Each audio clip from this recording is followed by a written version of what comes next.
Okay, here we go. In 3, 2, 1. Ladies and gentlemen, you are now listening to RPG Maker Cola.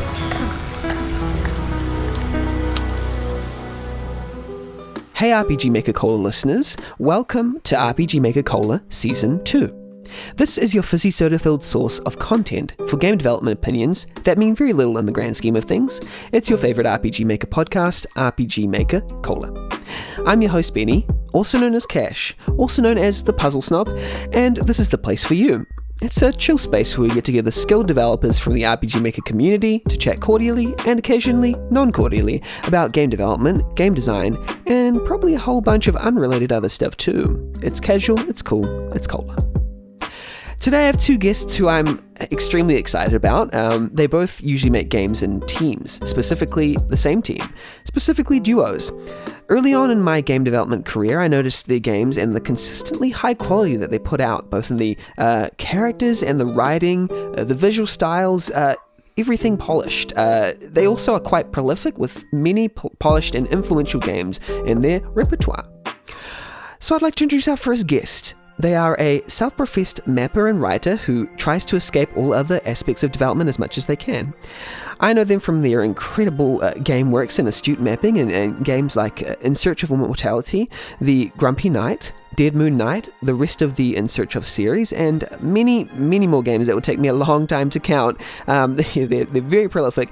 Sunken Spire, their playthroughs and reviews of IGMC games on YouTube, they're doing mapping commissions for their fantastic maps, and giving self-professed typoed rants. This person has been a pillar in the community and absolutely influential and inspiring. Their writing is brisk and to the point with an extremely keen comedic edge and a cute sense for characters. In my opinion, they are a masterful storyteller. They've co-created the majority of these games with the incredible Fomar0153, who isn't here today but deserves praise all the same in their absence. And but here we have one half of that stunning duo. I'd like to introduce the one and only Indrah. Hi. Holy shit, I can't just leave now. That was such big praise. I mean, yeah, hello. I'm not sure I should be here. Are you sure you have the right person? No, yeah. I mean, I just like to give thanks for being on the podcast. It's an absolute privilege. Yeah. I'm insane, jeez. Yeah, awesome. With that, I'd like to introduce our second guest, who is just as esteemed as our first, a productive creative, the character artist for Dragonfly Studios, which is a game development initiative, or I was about to say company, I'm not sure if that's true, along with Rachel. They make art and games. They're a co-creator of such games as Halloween Bash, Halloween Flop, Castle Chase, Dire Doll, Rainfall Final Messages, and a host of other incredible games. Much like our first guest, they create a lot of games and other content as well. And just like Indrah and Fomar0153, they are one half of a duo, along with Rachel. I'm not sure if is it Rachel or Rachel. I don't know how to pronounce it. It's just Rachel. Rachel, right. Who have been creating influential games for the RPG Maker community at large for years now. I've always enjoyed their games ever since I first experienced them. Again, very highly consistent in quality. They also do great commissions of their wonderful art. I ordered one of their portraits earlier, and participating as DM in D&D sessions and supporting the TTRPG community as well, alongside their game making. But there's just so many things that they do and so well.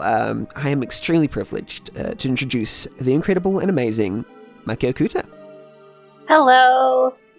Hi. Yeah, that's me. It's really, I'm really privileged to have you on board, and thankful. I am excited to be here. Yeah. Awesome. So, dear listener, we've been introduced to our guests, and it's been a wonderful time. I'm just really thankful to have both of them here, and I'm really excited for you to listen to whatever they have to say. So now that we're well acquainted, let's go to the Buzz Corner.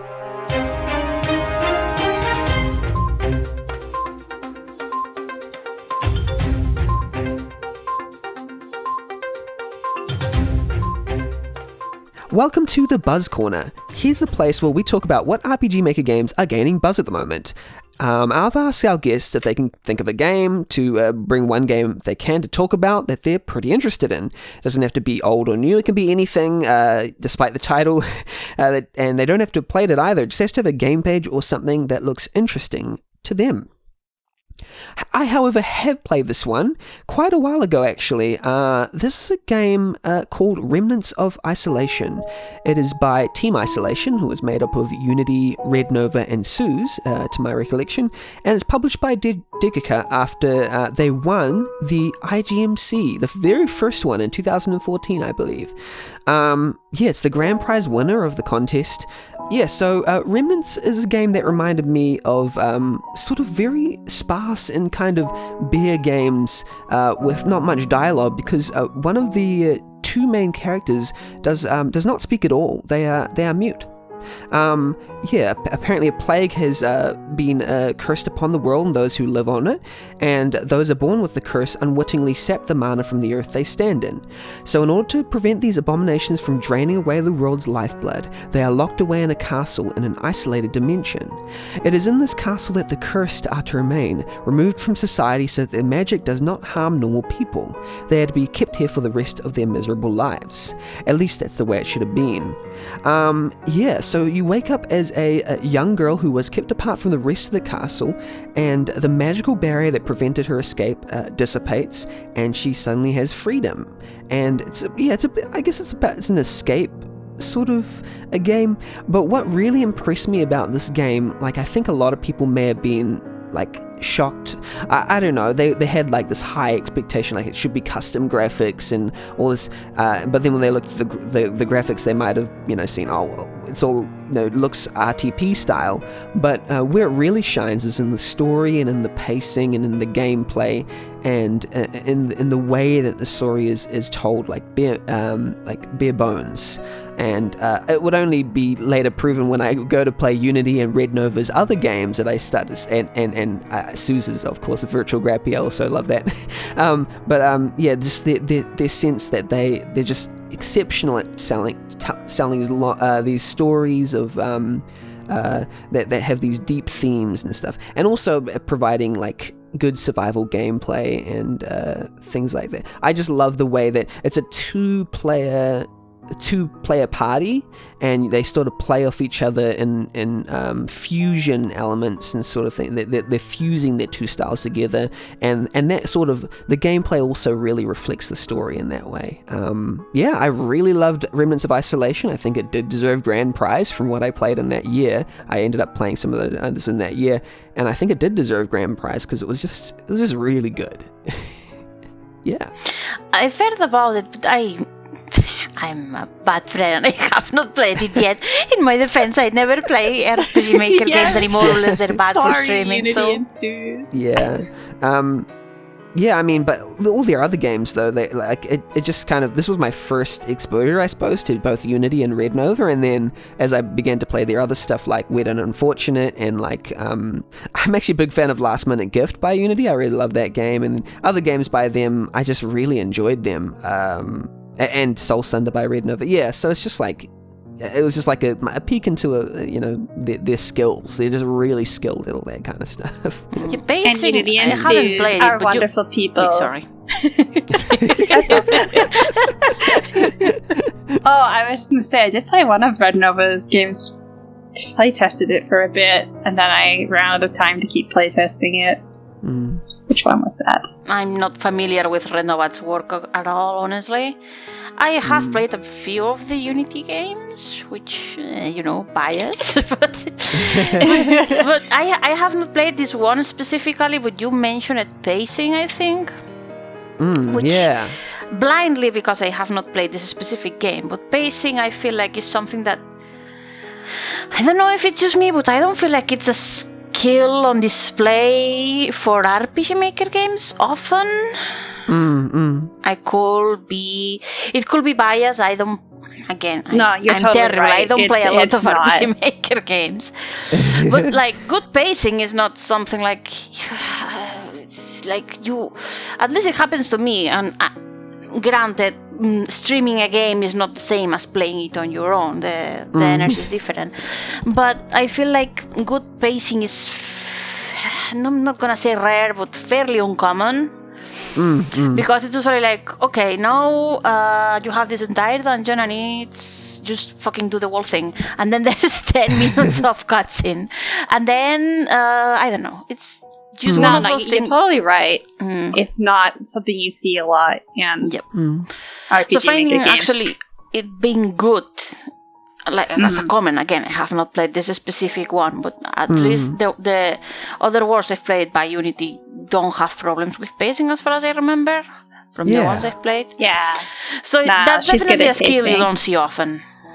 Yeah, exactly. Yeah, I mean, both Unity and Red Nova have this kind of skill where they're not going to provide you with stuff that's...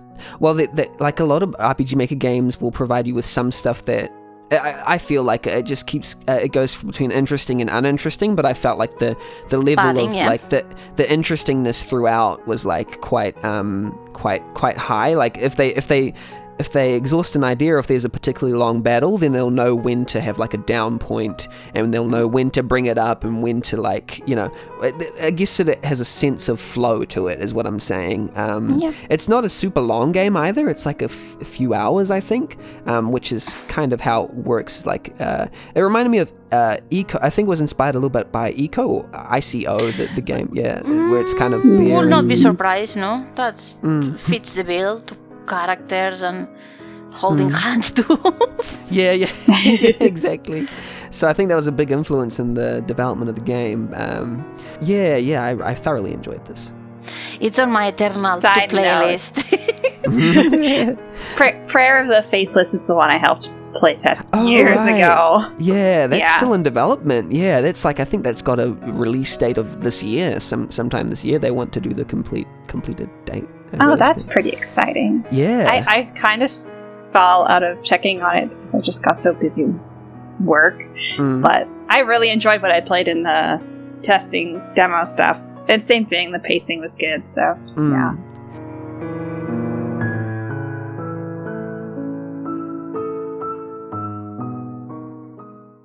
Yeah, so that's Remnants of Isolation. Go check that out. Indrah, what are you going to bring to the Buzz Corner today?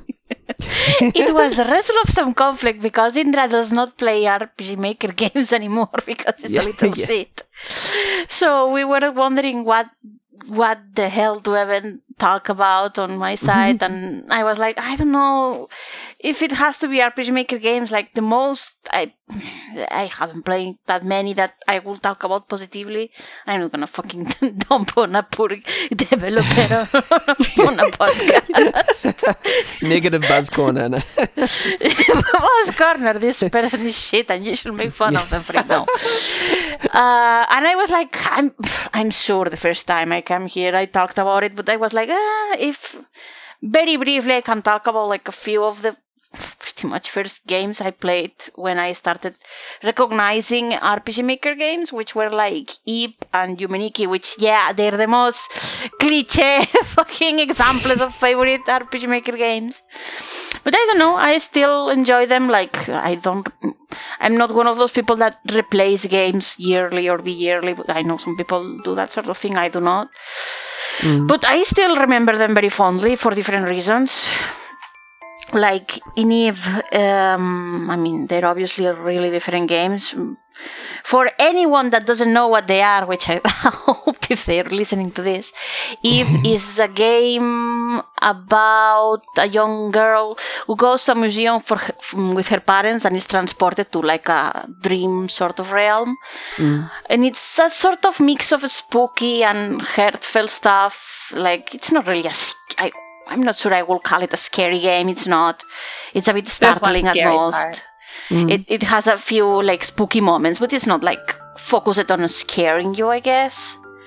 And it had like, I'm easily startled anyway, and I don't like horror games, but it had a lot of heart and a lot of like. When I make games, I split apart the like, okay, these are the talky moments, and there's like long talky moments. which I guess is fine. It has a place, but I'm always kind of envious of these games where if you go to analyze them, you realize there's a lot of like fond memories of characters and feelings, and if you go analyze it, it doesn't really have that many talky moments or that many cutscenes, so to speak. There's really not that many. It's mostly just exploration and a few very, very short scenes, really, where there's like 10 dialogue boxes at max at a go. It's I don't know. It's a kind of game that that kind of pisses me off that I could not make. And yeah, I like it. And Yumeniki on the other side is it's very famous. I'm sure everyone knows it. It's like one of those literally a dreaming diary game sort of thing where you're like a character and explore. I don't know how you will describe them. Just weird worlds and like dream-like imagery. And it's just a game of exploration, which I play with a wiki because I'm not spending the time to do that on my own. But like it's just like going on a safari and just watching stuff and being like, who thought about this? It's like it's a cool game. There's not really a lot of objective there, but you're just like walking around being like, who thought about this? Who thought to put it in, not even in paper, in a game? How? How did you come up with this? I don't know. It's too very old. Like I'm not gonna say the most famous RPG Maker games, but they're definitely some of the oldest, most commonly popular ones, so to speak. Yeah, very classic, very like influential. I was gonna say about that thing where you kind of map onto the characters' like emotions and stuff. I would say some like both. I mean, even Yume Nikki. I'm surprised that they haven't been brought up in a Buzz Corner before, but like because they're such influential games. Like there's entire like genre of the Yume Nikki kind of inspired there's so game. Many copycat is probably, I'm not sure if it's the right word. It's like its own genre because basically it's just go around. In fact, most games that copy it, so to speak, kind of put in more clear imagery and like metaphors. Yumeniki is really so abstract and so random. You could fucking say anything you want about it. Some stuff is just so clearly weird and aimless, and I feel like you put more meaning than like. I was curious about, I never quite played them, but I traveled through the wikis of some ones. I don't remember the names. Maybe it was Rust or something like that. And it was clearly made like with an intent to be weird, which is fine. But like there was a lot more subtext, even if it was vague about like a backstory and stuff. Stuff like when you play Yumeniki, you're like, maybe yes, but at the same time, it's so much stuff is so weird and so strange and so disconnected. I don't know. Yeah. I mean, and it's just like dream world experience. What I was going to say is also like the similarity I'd see between Iba and Yume Nikki, and the reason why we might map onto the main character, because Yume Nikki doesn't have much dialogue either. But like, obviously, but like, the environments that they go through and the experiences that they go through kind of in some way, for some, like help you like map onto the emotions of the main character for some reason. I think that's what I'd say with Ebe as well, is that because the protagonist in Ebe isn't very talkative either, or they don't have any ostensible traits. They're not like filled with character, but a lot of what the environment is in Ebe sort of brings that out of them. I don't know, that's what I'd say. I'd say Yumeniki is more evocative in the sense that you put your own meaning to things. Like, I play with a wiki. Like, I did not assume that stuff myself. I did not find that weird stuff myself. And I'm kind of curious about the people that do, like, just wander around blindly and, like, how they manage, because I don't have the patience, obviously. But I do wonder what it does for people who do just, like, go in blind and be like, yeah, just tell me whatever you like. Eve does have a story, and that helps. And the other two characters, like, there's not many cutscenes, but they exist, and they react to you, even if you're still like an ambiguous character. But I feel like it's more guided, sort of thing. Yeah. And the game definitely makes an ambience. Sorry. I was going to say, I didn't play Yume Nikki with a guide. I watched my sister play it, and neither of us had a guide. It was fun because my sister was playing, so I'm really chicken. And I'll be honest, Yume Nikki scares me. Oh yeah, like if you were level- going in blind and not knowing what to expect from the game, I can see Yeah, how some of it will be it's- like, oh god, what's happening? It's the building expectations that really get me in it. Like the idea that okay, you don't know what's going to happen, and this game has proved itself that you really can't use logic to predict what's going to happen in certain areas and stuff. So that aspect of it was pretty neat, and I'm glad my sister was on the controller because she doesn't get scared. yeah. And so she would just keep going, and I'd be sitting there like, aha, yeah, I would have quit by now. Yeah. Yeah. Yeah, it's Like, very winding and confusing. It's got like dark even imagery. with a wiki, if you're just trying to like visit most events, so to speak, like pre-programmed events or like set pieces, I guess. Even with a wiki, you're like, how did people find this? Yeah. Like, there's a lot of stuff that's so obscure and so weird, and it's like, how without cracking open the project and seeing the triggers, how did you do that? I'm pretty sure that one thing, it's like a blimp or something that flies over the one area at a really low chance. I'm pretty sure people found that by ripping the game file open. I don't think that was found naturally. Or like the classic, like, what's its name? The meme guy. Uboa. Yeah. Like, who the fuck found that?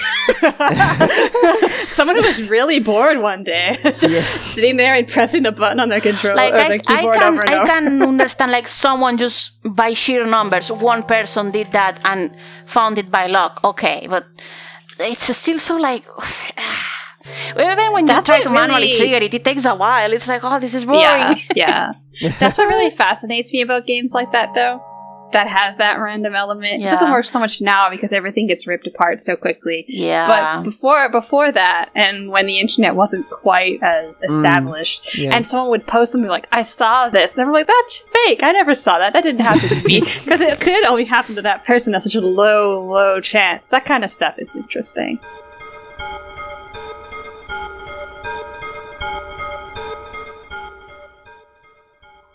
Yeah, so Iba, Yume Nikki, great games. I've heard some polarizing opinions about Yume Nikki in particular as well, because like I think it'd be an experience like some people just really hate it.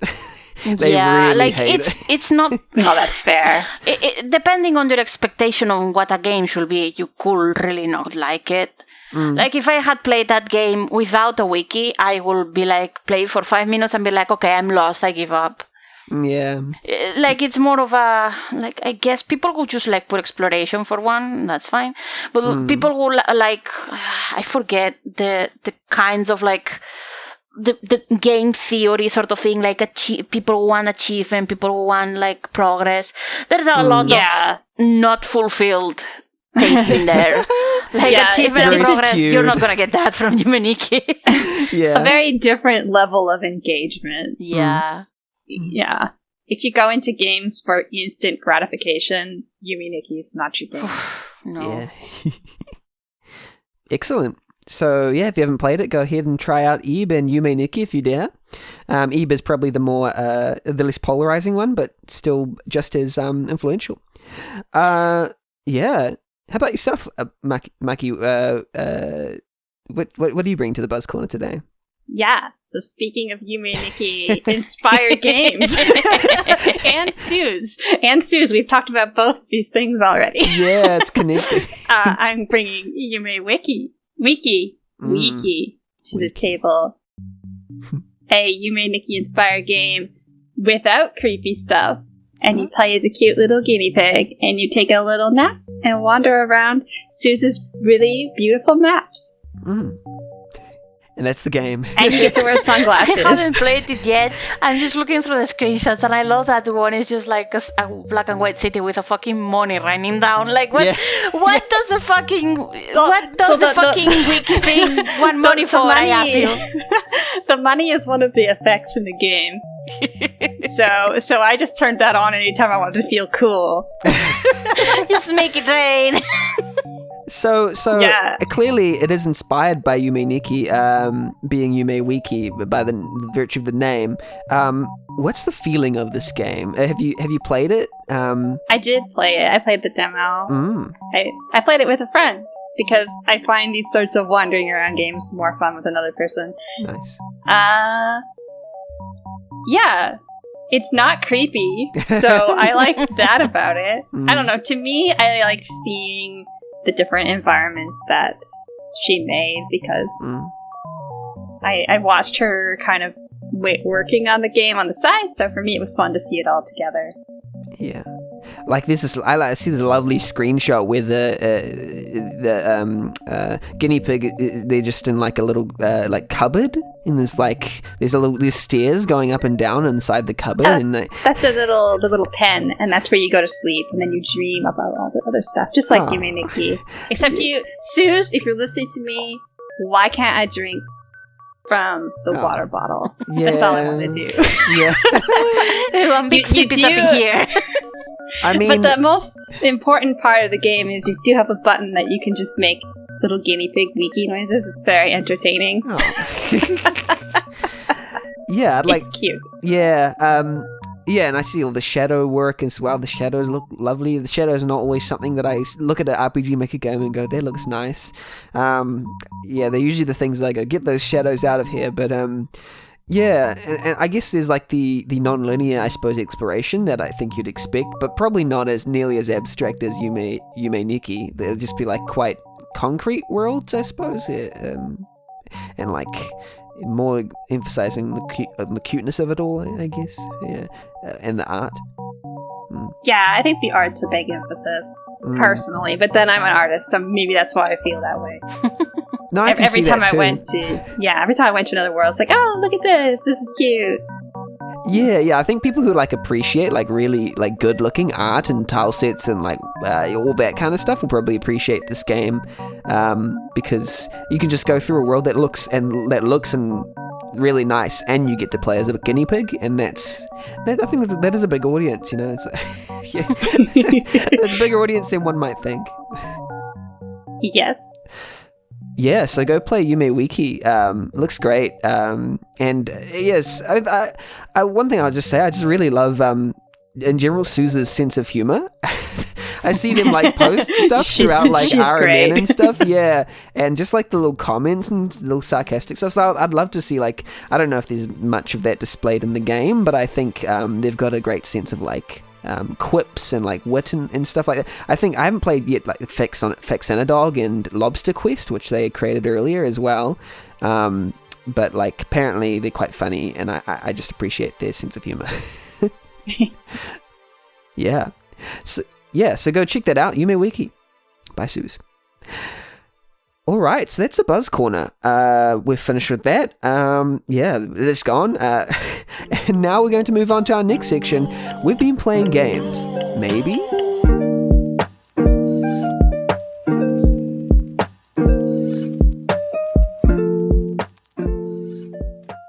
Hey there, this is the game the section where we've been playing games. Maybe we've been playing games, maybe we haven't. It's up to you to decide, or not. I mean, you know, we're just going to talk about some games that we've been currently playing or have played in the past, and explain what we liked and disliked about it.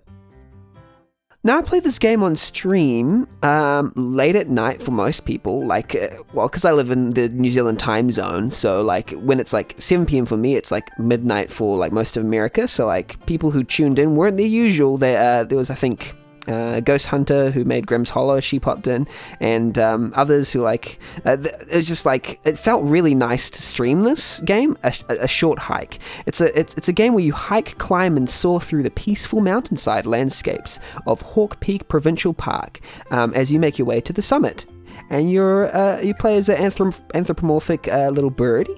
And so you start by like you have like a limited like jump and glide mechanic, but you kind of hike at your own pace, and there's no need to really rush. It's like non-linear, and you just kind of like gain more like jumping as you get golden feathers. You gain more jumping like height, and then you can glide longer if you do that, and you can gain access to new areas. I thought it was just really well like designed. It's almost like it's a really great non-linear game, because you can just go anywhere on the island that you love, like that you like, and you can explore how you like, and there's just lots of little secrets to kind of look at. But like the main thing that I would say about this game that's so alluring is its visual element and like sound design is just impeccable, out of this world. I don't know what they did technically, but like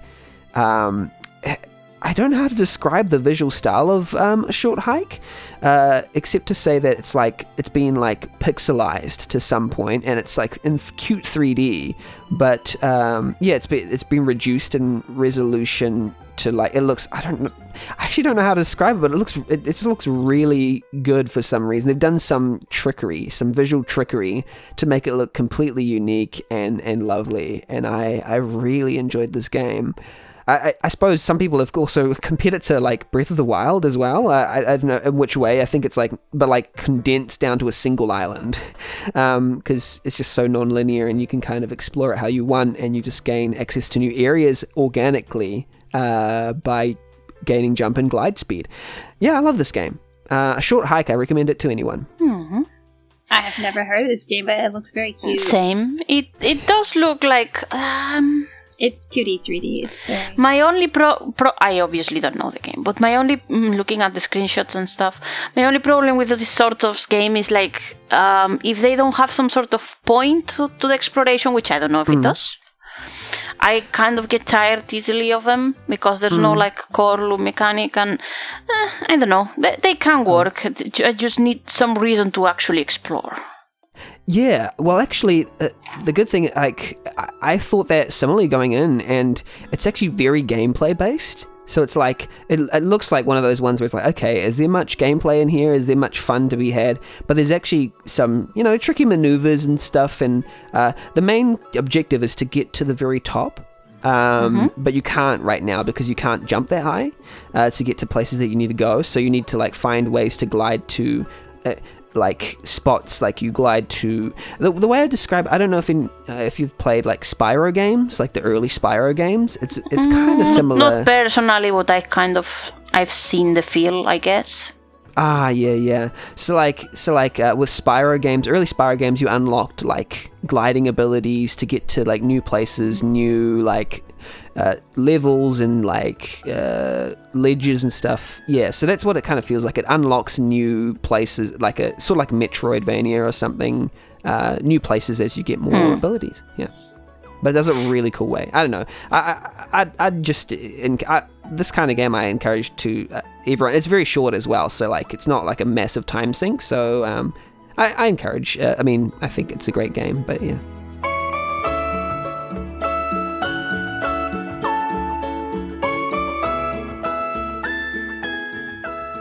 Yeah, so that's A Short Hike. Yeah, so Indrah, what have you been playing lately? Oi, lots of things. Skimming through, I've been playing a lot of like Switch games. I played Rune Factory 4. I got the new, I'm not sure if it's newly released, more or less, Bravely Default 2, and been cycling through like chill games, so to speak. We played like a little shopkeeper simulator for a couple of days while I was listening to podcasts and stuff. And yesterday I got into a game, I'm not sure if it's new or not. It's called Loop Hero. Specifically because the Zero Punctuation dude, they do like short comedic review sort of thing on YouTube, and I was like, oh, that looks like my shit, because I'm always looking for games I can put on and not pay too much attention to while I'm doing something else, like watching YouTube videos or podcasts. And I'm a terrible multitasker. So every time I'm like, either I get too absorbed in the game, I did not process anything from the podcast. And this it turned out to be a very good mix of idle game and like just looking after it. It's a little game where basically you go on a loop. The main character just goes around and you put stuff on its path. You don't control him directly. You can just pause, switch his gear, and like put stuff in his path. You can put what's it called? A cemetery? I don't know how you pronounce that. the place with the dead people.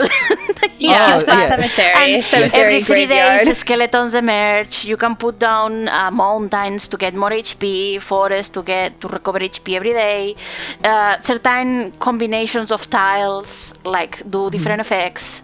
Like if you put a vampire near a town, it will make the town desolate, and ghouls will emerge. It's not a big game, but it's also semi-roguelike in that you can leave at any time and take whatever materials you've gathered back to your campsite, and the stuff in your campsite is permanent with small upgrades. But the stuff that you do in the loop map, so to speak, is resetted every time.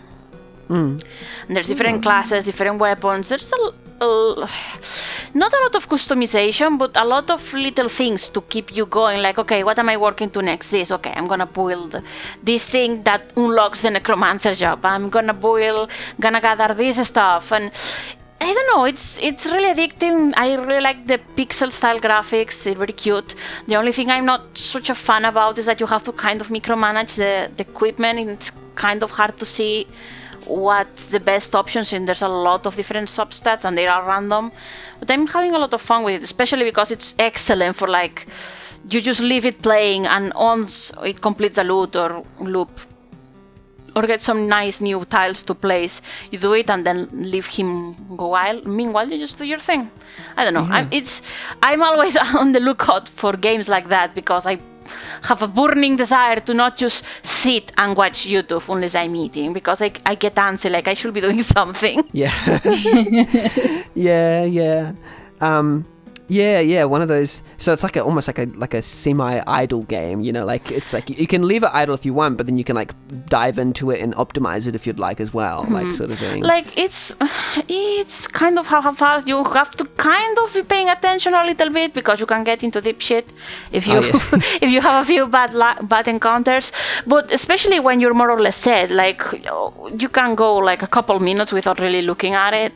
And there's a lot of very distinctive sound cues anyways, and you can make it so the game automatically stops every round, so you can, I don't know, it's not exactly hands off completely, but it's not intense either, and you can pause at any time. So nice. Yeah, Neat. Yeah, those are great games. Those sort of I enjoy the concept.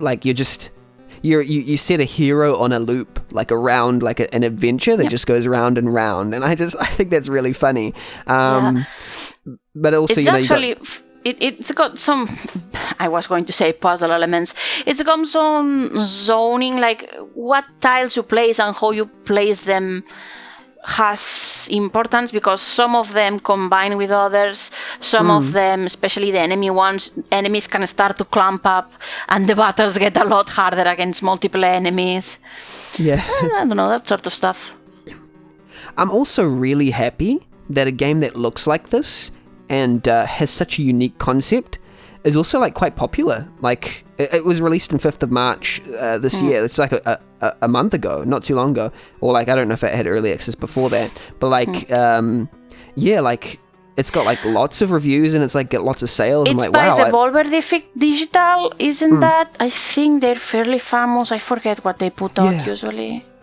I know the brand, but I don't know exactly what. Oh, it's Fall Guys? Okay. Fall Guys, Hotline Miami, stuff, Serious Sam, Carrion. Yeah, so they're a publisher, okay. Yeah, Katana. It's nice to see Carrion, stuff I played get that popular too. still. Yeah, I feel like they're more or less well known indie publisher, I guess.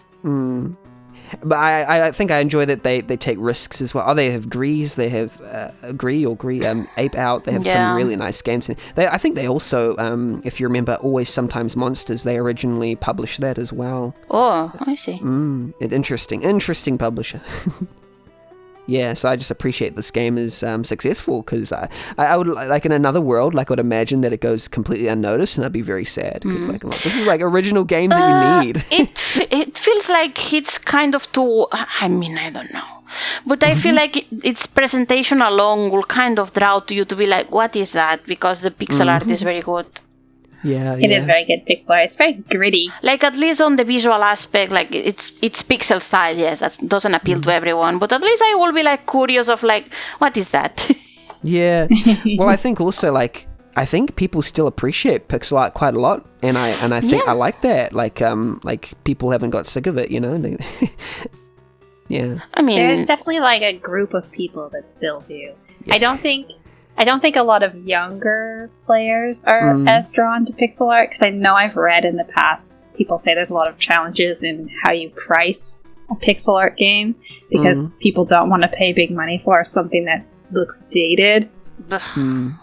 But, I mean, a lot of people are nostalgic for it too. Some pixel art kind of is being clearly retro. I will not say this one is retro. It's just pixel. It's just tiny pixel. Yeah, no, this doesn't look. It doesn't really have a retro aesthetic. It's just like it's small. It doesn't have space for anything else.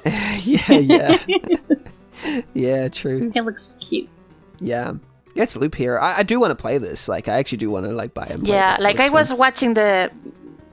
Specifically, if you're after games casual games where you don't have to be paying full attention, like this is like it checks a lot of boxes for me. I was like, I watch the reviews from this from the what's it called, Zero Punctuation, mostly for the fun of it. I don't really play the games often, but he was like midway talking to it. I was like, this is exactly my shit. I'm gonna get that. Yeah, was it a positive? Because I know a lot of Zeros. Yeah, it was.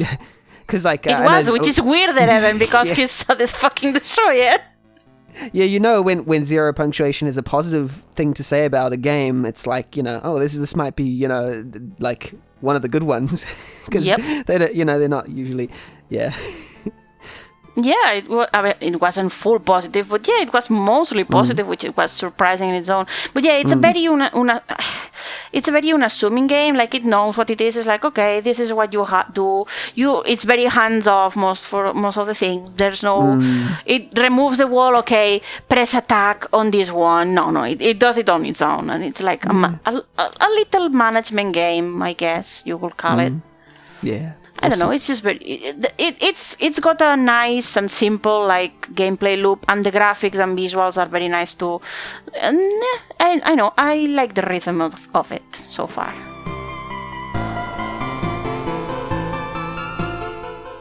Yeah, awesome. Go check my words. Go check Loop Hero out and go buy it if you like the idea of it. Yeah, it looks cool. Maki, what game are you going to bring today? Okay. It was, I think, a couple of years ago now, but Octopath Traveler. It's probably one of my favorite games in recent memory. Interesting. Yeah. It's just a little RPG game from that weird company called Square Enix. I've started it twice now, and I have the game, and I never managed to quite... I feel like with a lot of RPGs, I kind of get to a point where I start grinding and I burn myself out. See, and that's true for me too with a lot of RPGs. I don't beat a lot of RPGs. I play RPGs until, second last dungeon or so, and I never finish them. But I actually finished this. That in itself was a...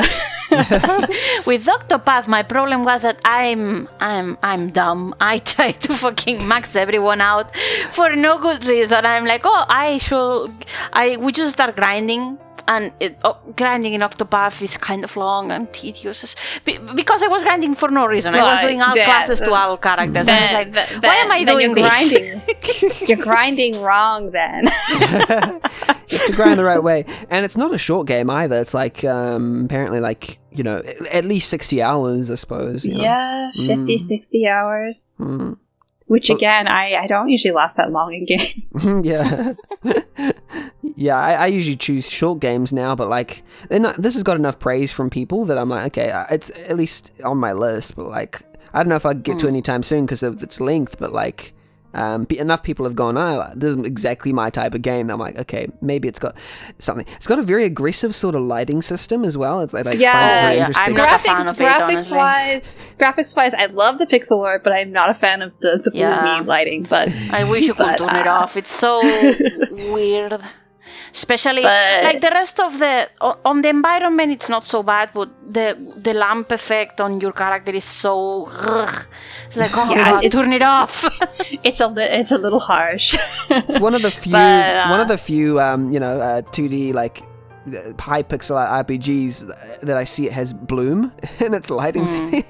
Yeah, it kind of clashes. Yeah. I mean, okay, listen to me, everybody in RPG Maker who keeps putting aggressive bloom in your RPG Maker games. Just because Octopath Traveler sold though doesn't mean you should do it. Yeah. Nah, another but thing this is my game. What I love about this game is the attention to detail in the gameplay balance. Because you can start as any of those characters, and if you look at the world map, you have to walk to the other towns to recruit other characters, one at a time. If you look at the map, the healers are on opposite sides of the map. So if you start as a character, you always have a healer close to you. You always have one of the fighters close to you. You always have one of the kind of item acquisition people close to you. The way the map is built is very smart for the game flow. Yeah. Okay, but real question, Maki, who's your fave? I mean, isn't that obvious? It's Cyrus. Cyrus and Primrose are like, knock it out of the fucking park. Primrose is boss, but no, obviously I started with Cyrus. he's such a me character. He only needs glasses. He fails you on the glasses aspect. Yeah, he's missing one thing. Oh, perfect. And all the characters are incredibly customizable too.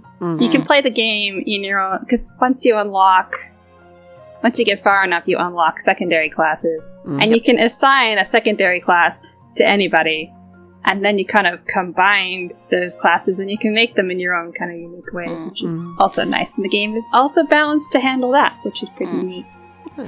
There are a few things I forget where I heard it, but it made me think about it. The level design in Octopath, like, it looks fine. There's not a problem there, but the level design of like structure of dungeons is also super basic. There's not a whole lot of like puzzle or anything.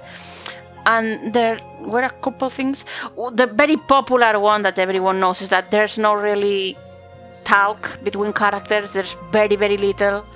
It kind of falls off on its face, a bit flat there. There are a few. Okay, maybe scenes that's okay for me though, because the fandom has me covered on that.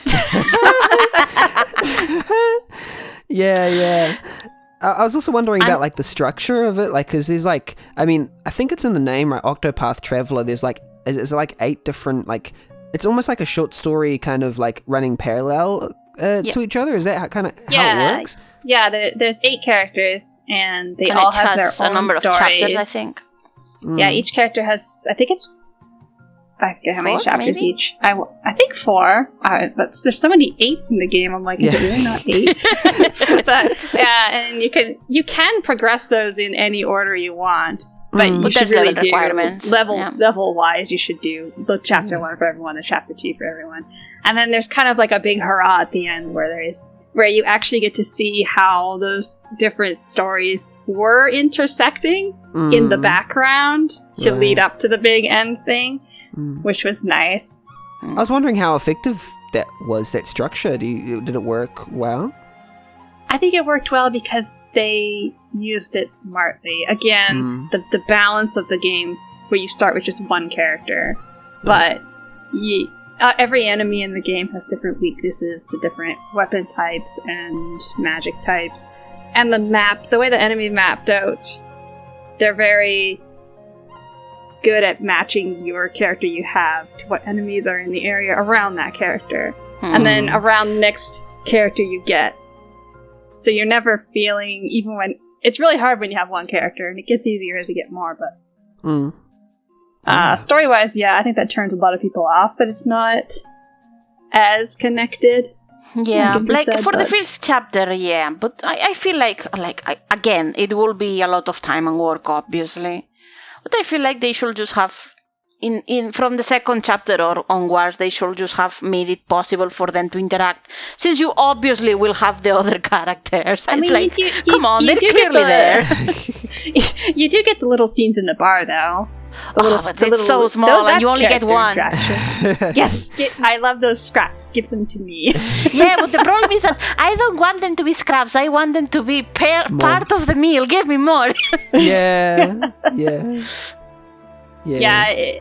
And the battle system is really good. That's what you want. If you got to play it for like 60 hours, it better be good, you know.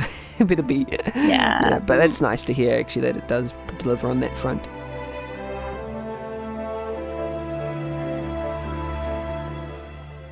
Yeah, awesome. Octopath Traveler. I think you did have another game, but not sure if we want to go fully into that because that'll be a whole different discussion. Unless you want to quickly touch on it, you can if you'd like. Oh yeah, I've been sinking too many hours into Genshin Impact.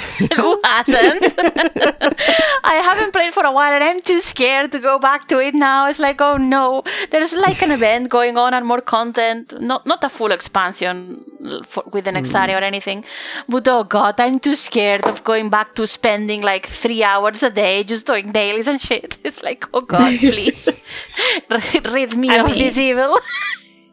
On a game dev standpoint, Genshin Impact makes me angry because the core of the game is so good, and it's just brought down by the fact that it's following a gacha game model. Yeah, I was interested about that because it's like an extremely popular gacha. So like, and for those who wouldn't probably usually be into it, I was wondering why that was. It's just the core. Like if you did not have gacha, if it was just for characters, it would work just as well. But you will really notice then the lack of, like it's early in its game span life. Like there's only 2 areas mapped. There should be 7. Like they lack content. But since there's nothing else to focus about, and since they make such a good job on like designing. Like you will like at least one of the characters and like I need that. I need it and I want it, and that's how they get you. And it's like oh god. And it's I mean let's not make jokes about that. The rates for getting stuff are atrocious and they're really fucking assholes about they're stingy. Letting you get cool stingy stuff with resources. But the I mean if you like if you played Skyrim and ignored all the story like I did and just ran around endlessly doing nothing, then you probably like Genshin Impact. Yeah. If you're just like exploring at your own pace and ignoring everything else, then as long as that lasts, there's little rewards for a lot of stuff. The problem is when you run out of exploration, you're like, okay, well, what now? There's only the daily stuff, and the daily stuff fits into the gems needed for summoning new characters. Yeah. But 90% of the time, it's not a character, it's useless trash. It's like, fuck off. Because it's not just released as a whole complete package. It's got a release schedule and all the gacha stuff. It really brings it down in that way. And there's so many games that have moved towards that it makes me sad. It does seem, though, from like a commercial standpoint, that they've done like they're way making too all well. the money. Like they're making insane amounts of money, and I'm like, you have so much money already. Couldn't you like just fucking give us stuff? Yeah, I think sometimes I feel like they actually they do well to like stall updates and stuff. I don't know why. Maybe, but like it just feels like they're like taking their sweet time about it, you know, just milking it, and then they'll just release stuff over time and make the release schedule just long, just frequent enough to like tease people, but like not like all at once, because otherwise it's all there. Like, I don't doubt that making a new entire region takes time. I have no doubts about that. But the way they kind of want you to be there and stay there and tempt you to... Like, it's the whole thing about games as a service. Like, the classic, you have to spend X time if you want to maximize. And the whole, I should come in. But if I don't come in to do my dailies, I won't have this resource when this character I want comes out. And that's the reason I don't want to fucking go back, because I'm scared I will be gacha games are gacha games are really predatory, and that's why even though I am having fun with the game, I don't recommend the game unless you know you have the willpower to not get caught up in their calculated gambling scheme. Like you know what you're getting into. It's sort of like, you know, the people who would have like trouble with like curbing their gambling spending would probably, you know, stay away from this game, because that's what it is. It's gambling. But like if you like like the people who can go into a casino and say, I'm going to spend this money and I'm not going to try and win more than I came in with. Or even if you just like the exploration, like if you removed the gacha from that game and all the daily aspects and it was just an exploration game, it would have been fine. But the problem is that it's so good at being a fucking gacha game. Yeah. I walked into a casino once and I went to the buffet and I left. I didn't touch any machines. Good job. Like, I'm not particular about gambling. Like, I'm not, like, I don't have an interest in it. And I always try to resist, but, like, I spent money for this fucking game, and it was the worst thing. I got, like, classically, they give you more the first time you buy the currency. They give you like double, and I got like, I think it was 50 euros. I should not have, but I wanted one character, and I was like, okay, I'm gonna spend this money in it. First, the currency gives you so little actual chances to get stuff. It's fucking ridiculous. Well, yeah, they recycle it through like 50 3 different euros things. worth of fucking pulls from that thing, and it gave me common shit and trash. And it was the pull after that I finally got what I wanted by sheer fucking luck, and I was so angry. It's like, this fucking piece of shit. It's such a shame too. It's such a pretty game. Like, it's a really pretty game, but it's a mean game. You're not. Yeah. Yeah. So yeah, if you want to play Genshin Impact, know what you're getting into. Save yourself. Save yourself.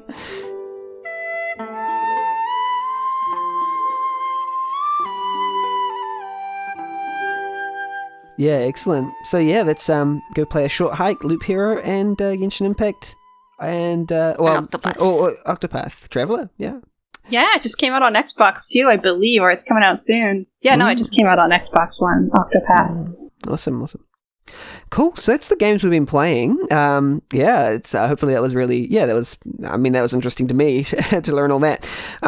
Yeah, but now we're going to move on to more serious stuff. This is the topics we must discuss because this is a podcast and it's serious.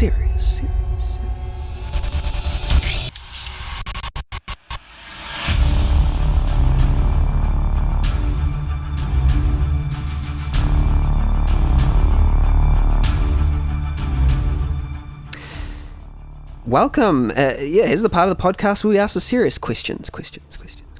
Sorry, there's an echo there. I haven't fixed it yet. I've got some questions for our guests here today, which are more about them. And I'm going to ask our first one, which is, how did you come about making games?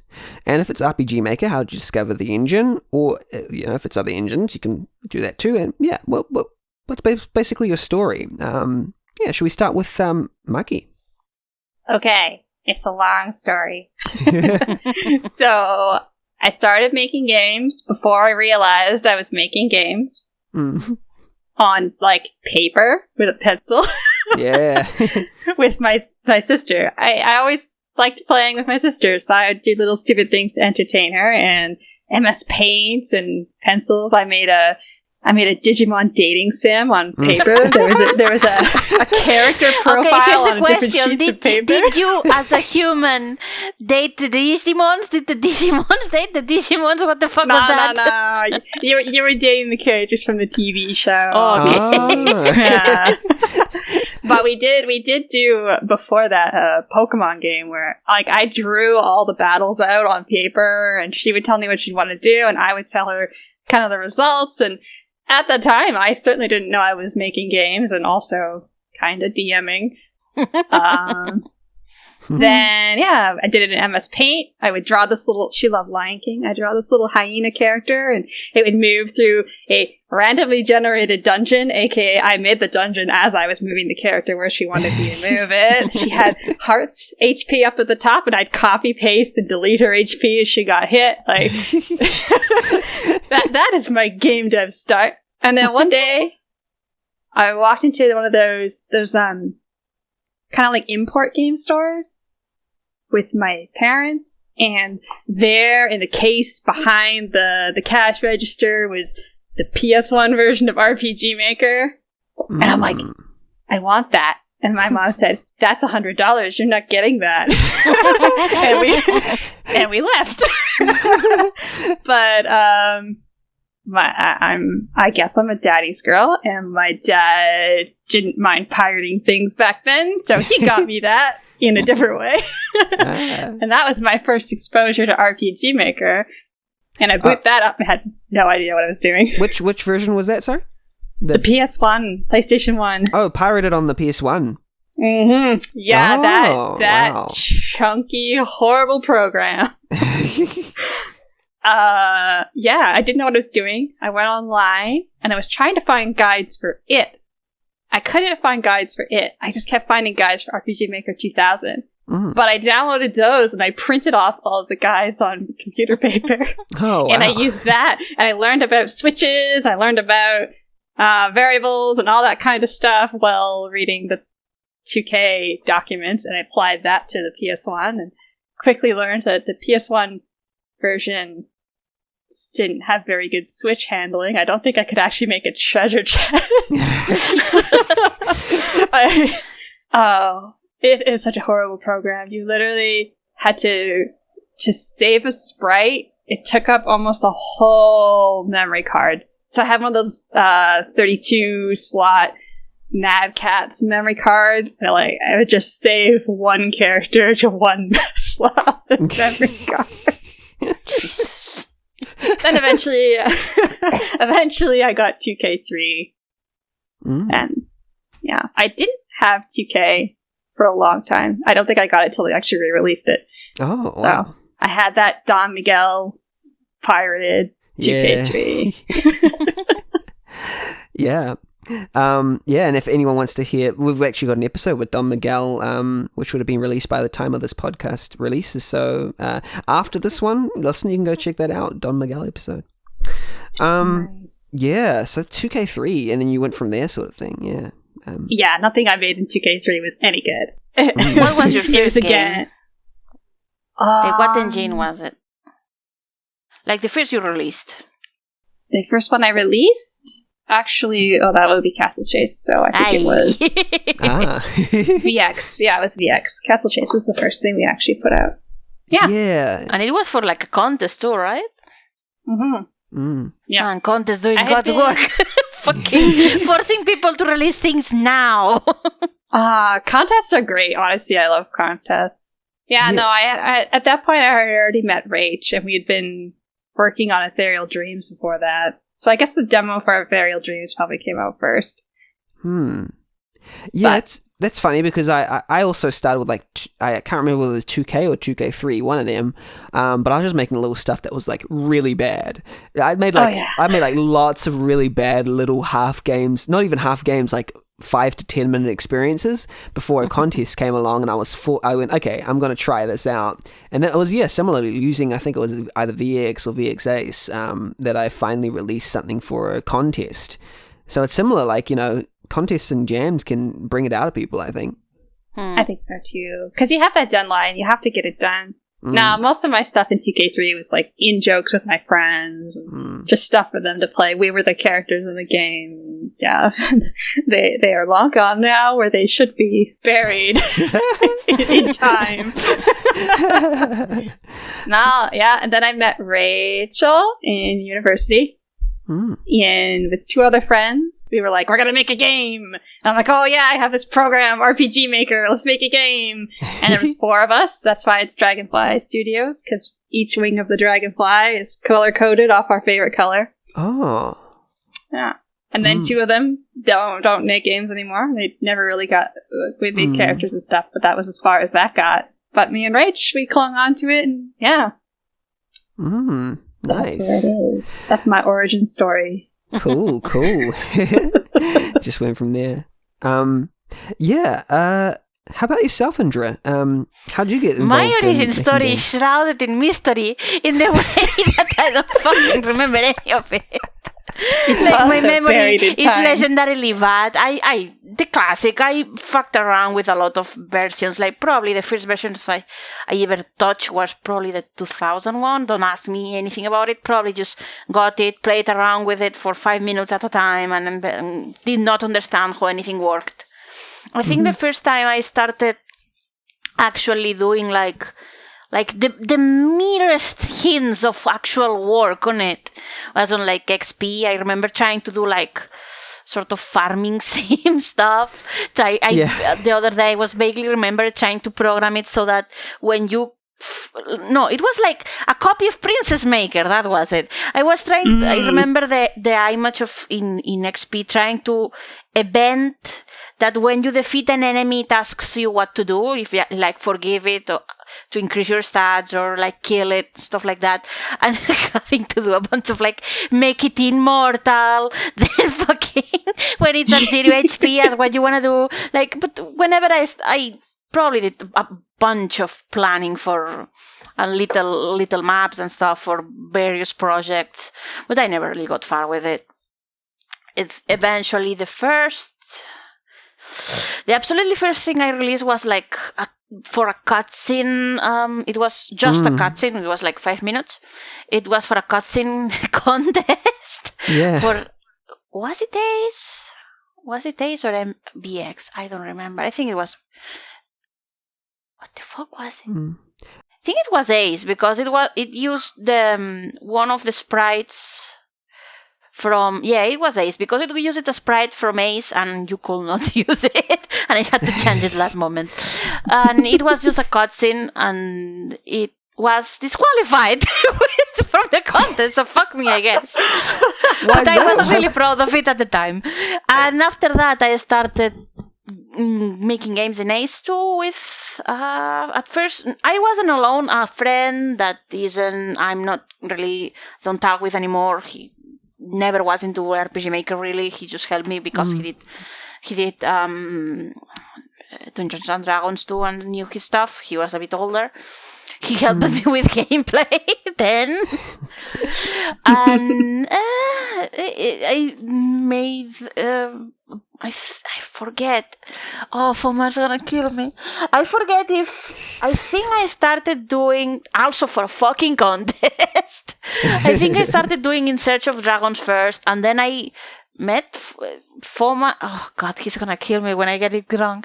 I think he tested In Search of Dragons, and later on we worked again for a contest on In Search of Clues, which was like a prequel. And it was just a short puzzle game. And then just continued from there. And pretty much all the games I managed to finish were with him for a long-ass fucking while.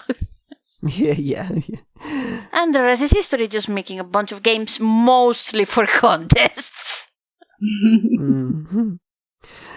Yeah, and I think Indrah, you mentioned your friend who played D&D. Was that correct? And then Maki, you're heavily into D&D, I think, as well. Yeah. It sounded like you were making your own sort of tabletop RPG experience. You were DMing early on with those pen and paper things, but I'm not even sure if you knew what tabletop RPGs were at that point or whether you had some experience. I had no idea. I should have copyrighted it right then. Yeah. My pencil games, property of Maki. Yeah. Like, it's not really the same because we did not use... I don't know if it's prevalent to people who are into, like, at least the story bits. But I remember that ever since when I was very young, me and my friends played pretend sort of thing. And, like, but not just, like, whatever. We, like, make up scenarios of, like, okay, then this is going to happen, and this is going to happen. And I guess that influenced eventually a lot of the world, just thinking up stories and stuff. Unlike Maki, I never really got to the actual gameplay of stuff. It was mostly just the story. But yeah, I don't know if that's a common thing about kids and just nerds. I don't fucking know. Yeah. Well, our brains are just learning how to make gameplay. First of all, it's a complex kind of. You have to get into the mind of someone else in order to, assume what they're thinking. Yeah. So, what kind of speaking of like D&D and media, we'll go into a second question, which is like, what kind of games and other media and things about life, I guess, inspired you to create? Either of you can kind of chime in here, whoever kind of thinks of an answer first. Everything. Yeah.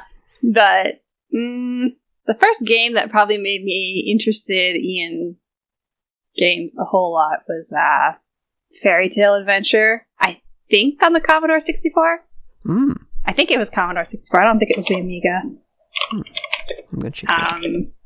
It's a game from, I think, 1986? 1987. I was so close. Oh, 88 is the 64 version, which I think is the one I played. Huh. This game just kind of captivated me because it was kind of the first game I played that had a story. And game dev for me is really just another vehicle to deliver a story. I think that was the first time I saw them. Hey, that's cool. You can deliver a story while also having this little character. Character that you level up. Oops, sorry. Oops. No worries. Go. For me, not so much now. No, I also take some pleasure when I'm at least planning on my own those games that never come to fruition. I also I've gotten into the habit of also looking into the gameplay aspects and at least planning out skills, even if I never get around to putting them in the database. But at first it was purely for the story, and I feel like that was a big problem too, because that means that leaves you with okay, what do you do in between the beats that you want to tell? And then I started getting into, what's it called?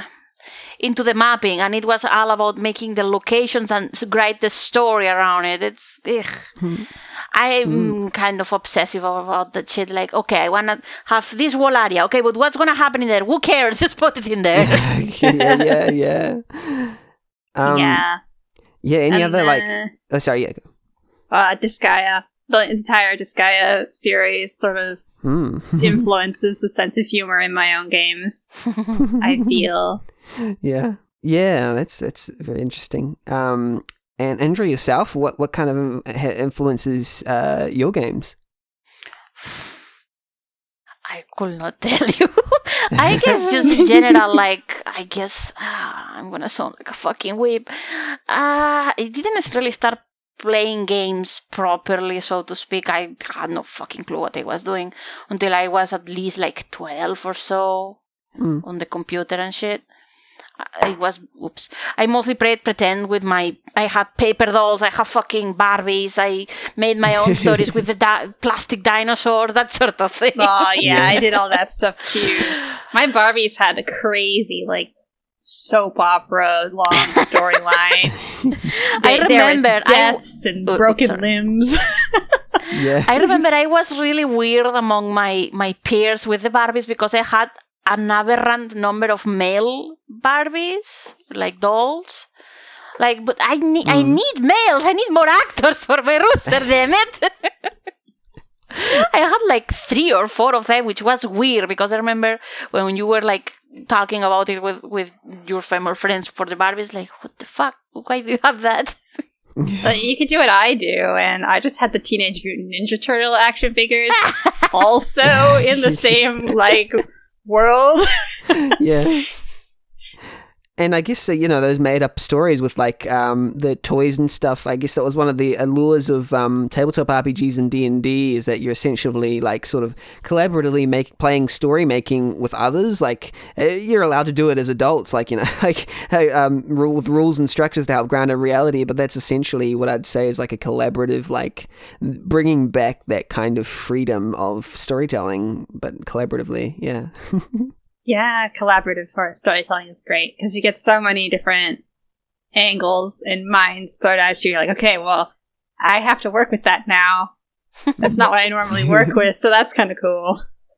Yeah, and you're talking Disgaea as well. I haven't played it, but I've heard people talk about it, it's complex gameplay, stats and humorous dialogue. Apparently, the main characters can be kind of cynical, jerks and stuff. Yeah, it's the poster boy of anti. I don't know how you'd call it. anti-hero humor. They're all assholes. They're really anti-heroes. Yeah, I don't know. The main cast is always demons in those games, which...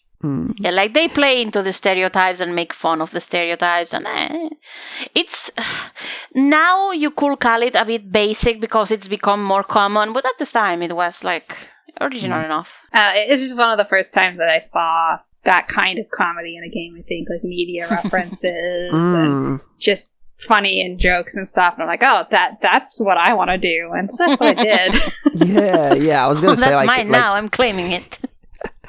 Yeah, I was going to say both your games have that kind of cheekiness, I think, to them, like in the dialogue and the character, like the faces and the way that they sort of, that's what makes them kind of, I'd say it was, especially during the time where you were producing a lot of games, it was very, unique in that way. They like stood out as, okay, these characters have attitude, like that's, people were like attracting really like closely to the characters, and particularly what we're going to talk about like later on with like April Was a Fool and stuff like that. That was like, I'd say that the characters there were very loved by a lot of people, but like it kind of stems from that sort of that sort of attitude and that sort of like that cheekiness, I guess.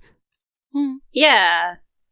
I not to like knock other RPG Maker games, but just from my own experience, they can be very bland.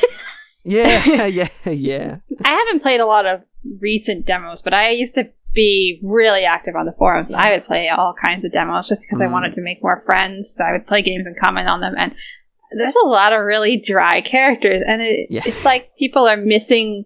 Yeah, what the whole high fantasy concept is like interesting.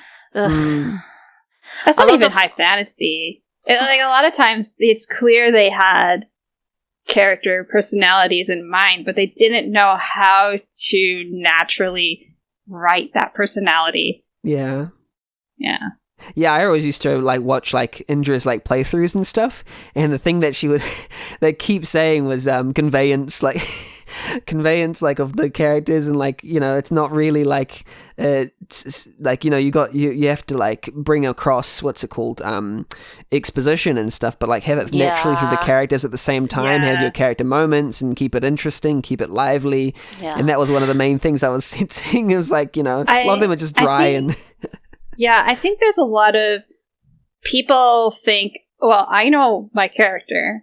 Yep. But then they just sort of assume everybody else also does. And they're not introducing us to that character. Because, again, from Indra's playthroughs, I can think of her saying, why should I care? A lot. And that's true. Like, you dump all this dialogue on us at the very start, but you don't actually give us a reason to care about these people or this world.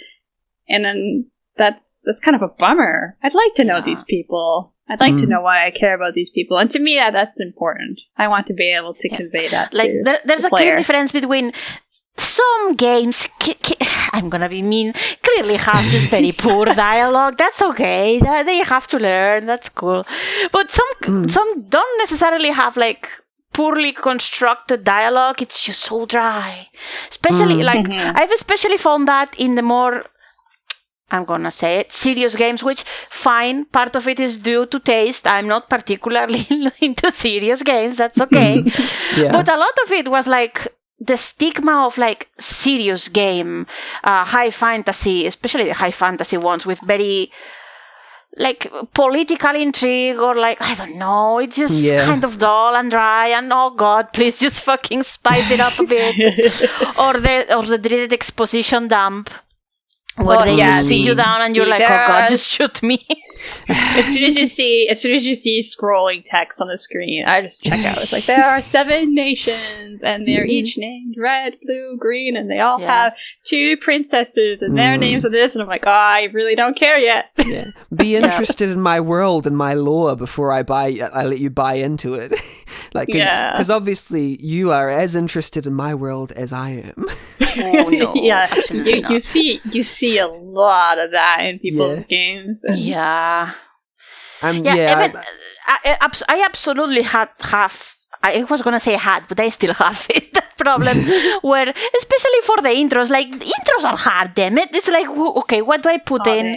What do I leave out? How do I make people interested? Especially when you don't have a particularly, like, outlandish, when you have a very strange or very wacky setup, then yeah, it's easy to make it interesting because it's wacky, like, it is guessing. But when you have, like, a basic-ass fucking plot and the interest is in, like, I just wanted to make a game. Slow it's like, okay, how do you hook people in? Let them have control as soon as possible, or they're gonna fucking check out. I don't know. I'm not sure we've always accomplished it personally. I never write the intro. Well, I do write the intro first, but that first intro draft I never use. I will go write other things, and then I will come back and rewrite the intro because I don't fully know the characters yet. Part of my writing process is revealing to me, oh, okay, yeah, no, this would be good. And then I go back and I change the intro entirely. Yeah. There's that sense where, like, pacing and stuff and, like, keeping things fresh. Like, games that don't take themselves ultra seriously, like, even, like, the most serious games have some sense of levity to them. You have to have some, like, variance in mood, I feel. Like, you have light moments and sad, moments. Can't all be the same mood, because it's like, okay, come on. And I feel like serious games can be good. Like, it's harder.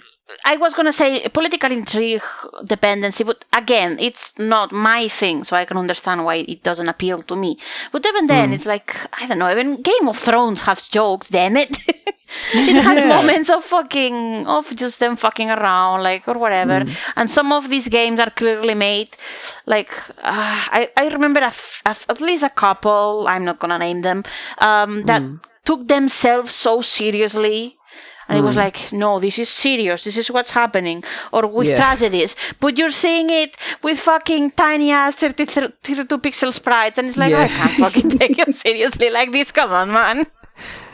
Yeah, like, you can have a game with humor in it and it's still serious, like, that's possible. Or and, even like, charm. Like, I've seen people who, like, the game might not be, or the scene might not be humorous, but at least that like, the way it's presented and the way characters behave with each other has, like, a bit of spice, a bit of nice chemistry. So much of it is just dull. Like, they, I'm like, I get the impression that some people like to make it very, like, proper and serious, and it turns out being very dry. And it's like, oh god. So I guess what inspires us to create is to not do that. Yeah. Bringing the question back. Yeah, no, I think all of that's very useful, and I think it's good to have, like, guests on who aren't afraid to, to bring that out, because, like, it's not every. I appreciate that. We ain't got no shame. We don't care. Yeah, exactly. At least for me, I don't know about Matki. And it's just been very useful. I know that, like, Indrah had a YouTube channel where they like posted a lot of the playthroughs, and some of them could be quite brutal with the with the feedback. But, like, even, like, I know my game, useful. Like, yeah, my game wasn't one of those ones that got, like, torn apart per se. That, it's just like, oh, this is not my thing. But, like, it was still very useful, like, on my game and other games, to just, like, see, like, someone who's being honest about, like, like, it could ruffle some feathers, obviously, because people, can't take criticism. Part of it was being brutal for entertainment. Let's be completely honest here. Like, that was half of the point. But yeah, in many cases it was genuinely frustrating, because I was like, this is clear for me. Why is it not clear for you? But then again, I understand. It's like, I do not take criticism perfectly either, so I understand it. Yeah. It actually the important did teach me thing with Indra's videos is, even if you want to punch her, you have to make it to the end, because it's the end where she actually sits there and helpfully deliberates between what she did like and what she didn't like. It's always at the end of the video, so just press her through her tirade. Sometimes it was like, I don't want to say I liked anything. Yeah. This is bullshit. Struggling to find something to say. Yeah. That's great. Awesome. Okay. So those are the questions. Yeah, so now that we've finished with that section, let's move on to our questions that have been asked by the community, because you've asked a lot, there's some people who have asked some important questions we'd like to address. This is the question box.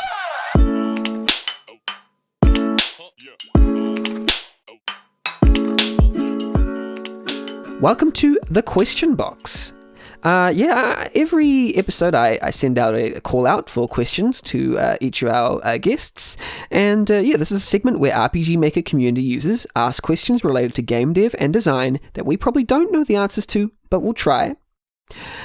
Fomar0153 asks, is it true you worked with Fomar before In Search of Clues and forgot who he was? This is aimed at it's true. What about it? I have a shit memory. What do you want from me? Like, you could tell me. You could come out and say, Indra, I've been too afraid to say it, but you remember, I helped you finish this game. I will be like, what? No, I don't remember. Yeah. For context, I don't remember my own memories. Do you think I'm gonna remember the fucking name of someone who helped me test one game? No, I didn't. I'm a fucking idiot. I don't know. Indra's just too important for you, Falma. I'm sorry. She can't remember who you are. The little people who helped test her game, one of her many games. Oh god, I don't remember half the people on my friend list. Are you seriously telling me? I don't fucking know. Oh, I'm glad you remember me every day. I feel really important now. Genuinely, I have an extremely terrible memory. Please don't be offended by that sort of thing coming from me. Yeah. And for context, for those who don't know, Fomar0153 is Indra's game dev partner of many years now, so this is clearly a tongue-in-cheek question, but yeah. But also maybe honest, who knows? That's Fomar's question. It's got a few questions later on, but I'll move on to that later. Deficiency from Twitter asks, for both, what's something you wish people would ask about your game or games? Well, I just wish people would ask me anything about my games, because I have answers for everything. Much. Just feedback. Wow. Just poke me one day and be like, so when you drew this person's hair, why was it swipped to the left? I'll give you a 5-paragraph essay as to why, and how annoyed I was when I had to sprite the two different sprites, two different directions because I did that. Yeah. I mean, I don't know, honestly. Now I'm better about it, but the thing about releasing any game, at least the ones we've released, is that feedback is so sparse. One of the reasons, like, I kind of want to have a game out on Steam with achievements is just to see how many people have fucking played the thing. Yeah, and booted the game, got to the first boss, got to the second boss, like, wow!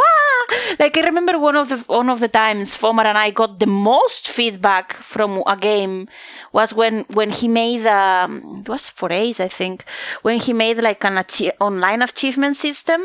And a bunch of people were in there, like, obviously not all of them, but it was like, wow, all these people, it wasn't that many, it was like maybe 100 tops, are playing our game. That's amazing. Yeah, you Hope get that feedback. But that's such an interesting topic, like the idea that, I don't know if it can touch some nerves, but it's like the idea that lots of people are saying they're playing your games, but are they actually playing I don't blame them. I don't fucking play RM games either. Like, I make them, I don't play them. But you're honest about it. Nah. But the real answer to that question is, I am a super approachable person. You literally can ask me anything you want on Twitter, and I will probably answer you if I see it. Like, if it's about the game, I don't think there's any development. Like, the only questions that kind of get to me is when they ask, where did you get this so they can use it? And it's like, fuck off. Yeah. Like, I will tell them if it's public, but it's like, I remember this. Sorry. No, I said AWAF, or April the Fool, was a great experience for me, because the Tumblr community that just kind of grew up, it wasn't huge, it grew up around that game. Like, people were asking me questions about the game and the characters, and I was like, this is so exciting, I get to, like, answer things. Yeah. That was fun. Yeah, we've never really gotten that much, like, I'm not gonna say attention, but we've never really gotten, like, questions about the game's, like, content. Like about characters, about design. Like usually the comments we get is like, "Hey, I liked it," or "I didn't like it," or "I had this bug. Please fix it." Yeah. Yeah.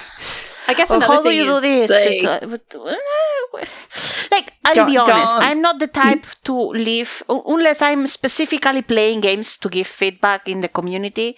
I'm not like, if I just got, say, a game off Steam, I will not leave a fucking review. That's not my style. So I don't really blame people for not doing it. As a feedback thing, yeah, sure. It's the wall. I think we've deviated from the question a lot. No, but it's the good, whole though. This course is of there's so many people making games that it's like play my game, and actually playing other games is kind of rare.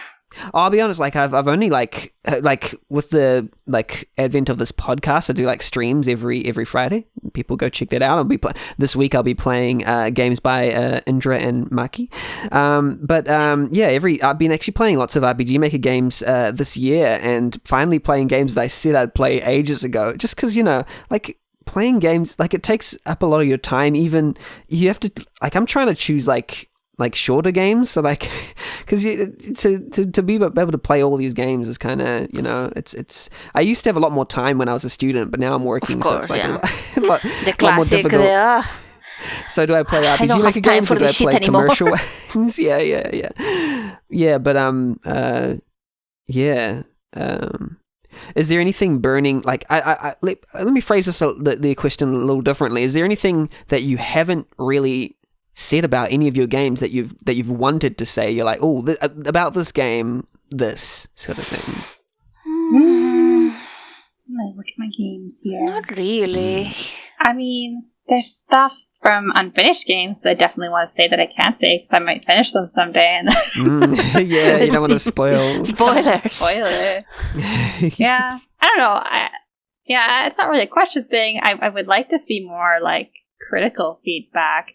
Rach and I, we get a lot of, I love this, Yeah. and Or I like those comments a lot, sorry. but there's not a lot of negative side comments, and it's cool even if you play someone's game and you think something's bad, you can tell them. Just look at Indrah and I. It's helpful in the long run. They might kick and scream at first, but I might be like, oh, how dare you say that about me, but in the end, maybe you help me. Well, I mean, if you look on like RPGmaker.net, they have reviews there that are like in the 2-1 stars and stuff. But like, one thing I was going to say, like a lot of the reviews that get posted there it's mean to say, but lately I'm not active there anymore, so I'm not like popular or whatever. I'm not like participating in events or whatever. But a lot of the reviews we've gotten lately are supremely unhelpful. It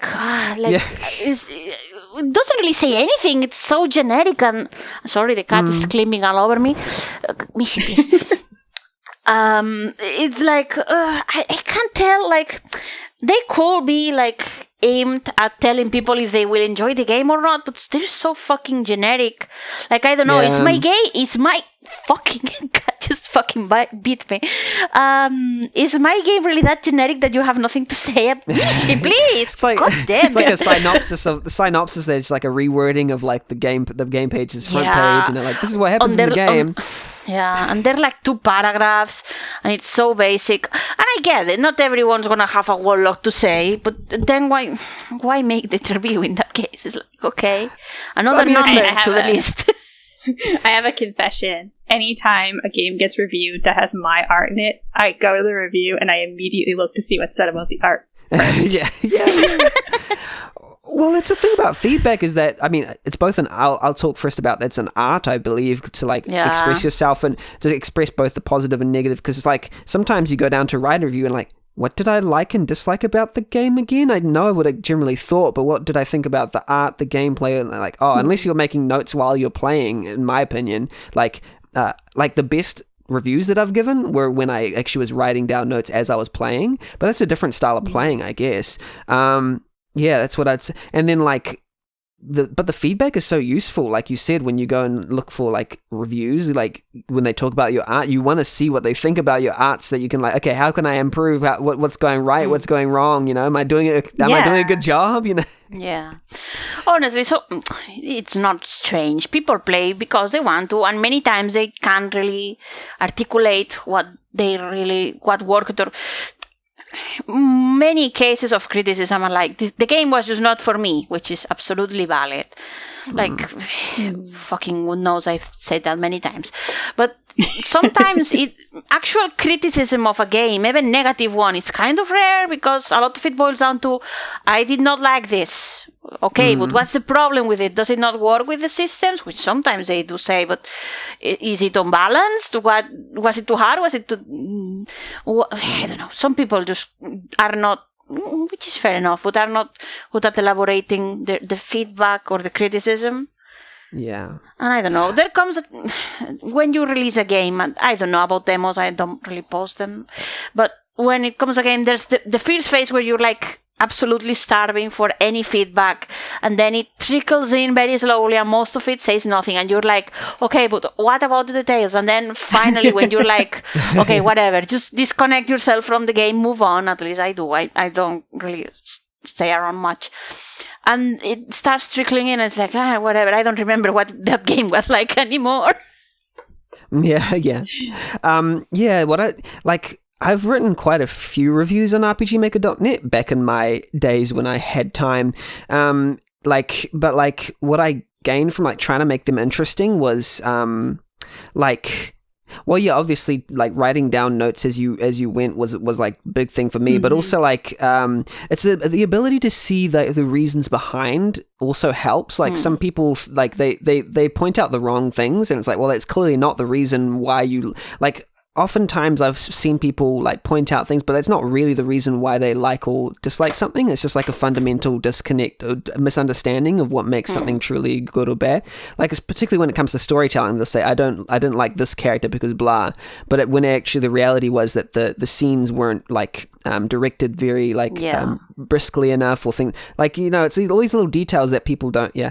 So it's like, I'd say it's an art to know real reasons why you liked or disliked something, because sometimes it's the understanding of the tangible details, and that's why I enjoyed watching like Indrah playthroughs, because I felt like Indrah was able to like pinpoint exactly why they were liking or disliking something, and that's what I really want to see in a review. At the same point, it also comes from like being able to recognize stuff about game development that you're more or less familiar to. If you started asking me about the nitty-gritty of systems, I will not be able to tell you, except generic stuff. I'll be like, I don't fucking know. I don't know enough about this topic. Get Fomar to look at it for you. Yeah. Fomar's really good at that, actually. Fomar will understand the background behind like numbers and systems and stats and all that goes over my head. I'm like, wait, how do you know like how to plan like long-term stat systems and all that? Like goes over my head too. I tried asking him like, how do you do that? He probably told me something and I don't remember. Yeah. And that comes from that because his personal. How do you calculate HP? Just like calculate how much damage they do and how many hits you want them to take, and then rough all that. And I was like, okay. Yeah. Okay. Yeah, I mean, and that also comes from Foma has a lot of experience with like WoW and stuff, and like games and that kind of genre as well. So like it pays to have experience in that type of genre if you want to give good feedback. I don't know. Yeah.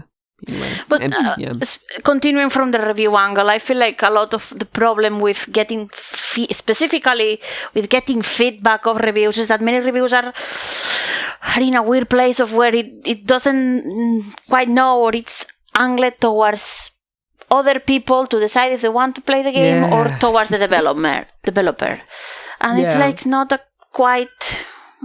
I think that in RMN, for example, the World Maker Score thing makes it so a lot of reviews are clearly like formality sort of thing, or for events. I've gotten a few like that where it's like, okay, I guess this is so useless they put like to the me. bare minimum effort, you know, like sometimes, but I like when at least if it doesn't hit, like I like the ones that put a lot of effort into it. Like there was I think Edit was one that put a lot of effort into their reviews and stuff, and like certain people, like wow, they've tried to provide something. And some people are. I remember one time we got this review we got so pissed about because it was like 2 stars or whatever, and it was so clearly fucking crazy wrong. Like it was like 2 paragraphs. Each paragraph was like 2 lines long, and it just bitched about some, I don't remember, some super specific thing.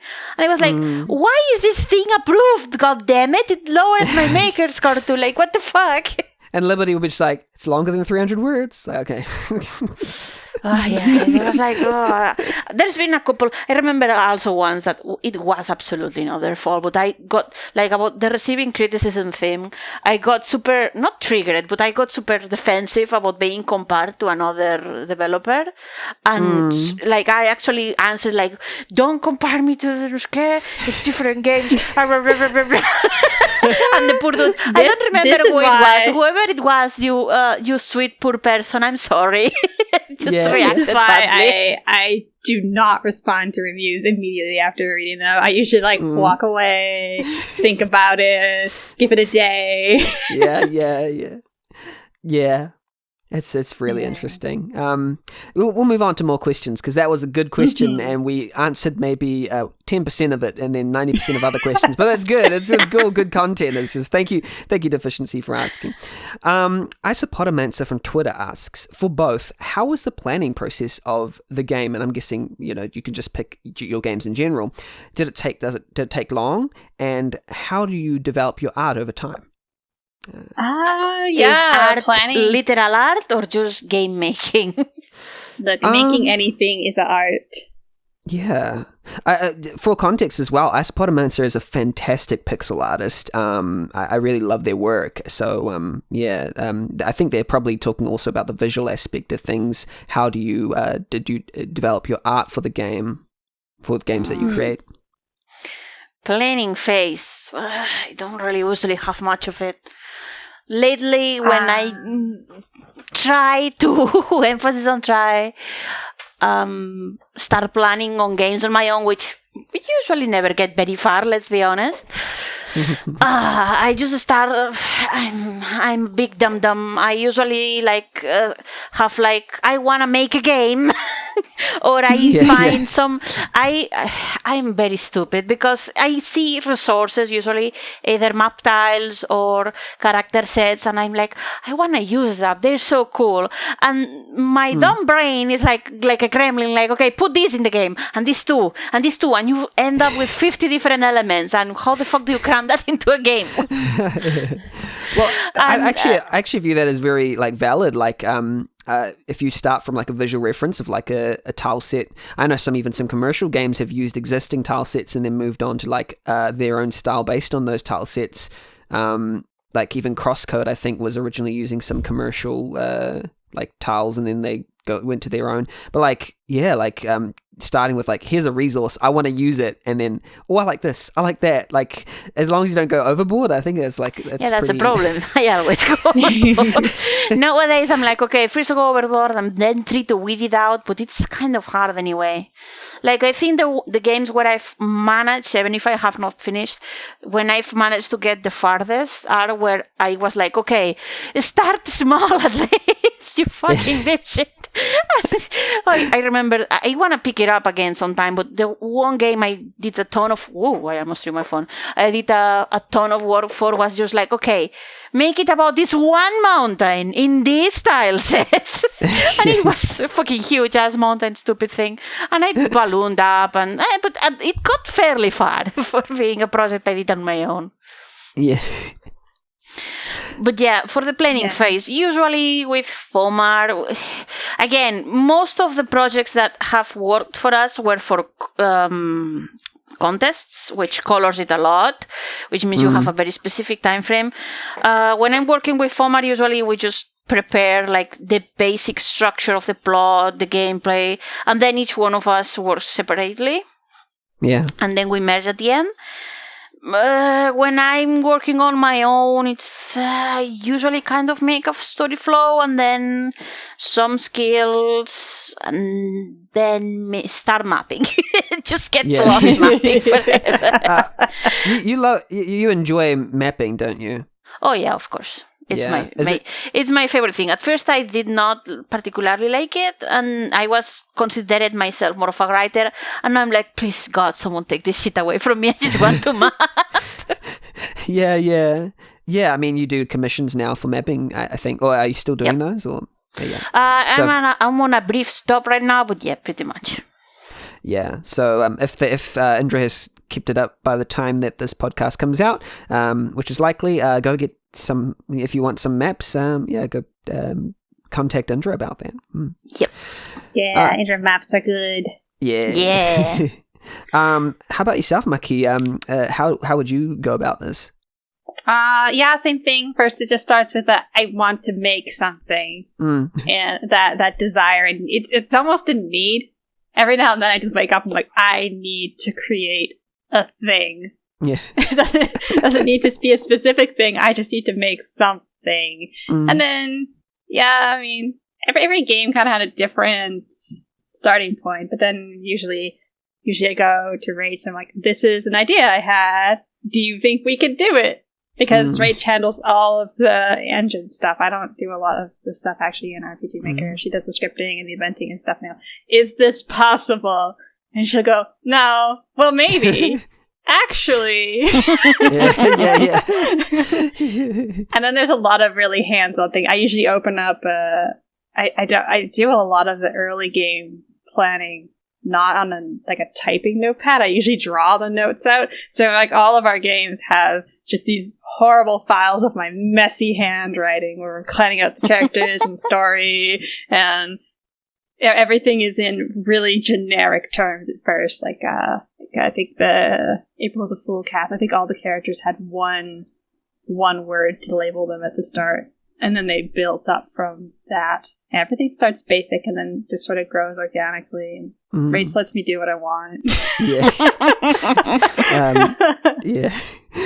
I was interested in that dynamic because I think we have another podcast episode. I don't think I've mentioned this actually. That features Indrah and Foma, the game dev duo, the legendary game dev duo, but also another legendary duo, Maki and Rachel. I was just interested in your dynamic. I think we go into a later question about the dynamic of four. Of the two duos working together, but I was interested in how you and Rachel work together. Is there any kind of insight we can have into working in a team and how you work together? Yeah, so Rach is a kind of person that doesn't really interested in thinking of ideas parts of game dev.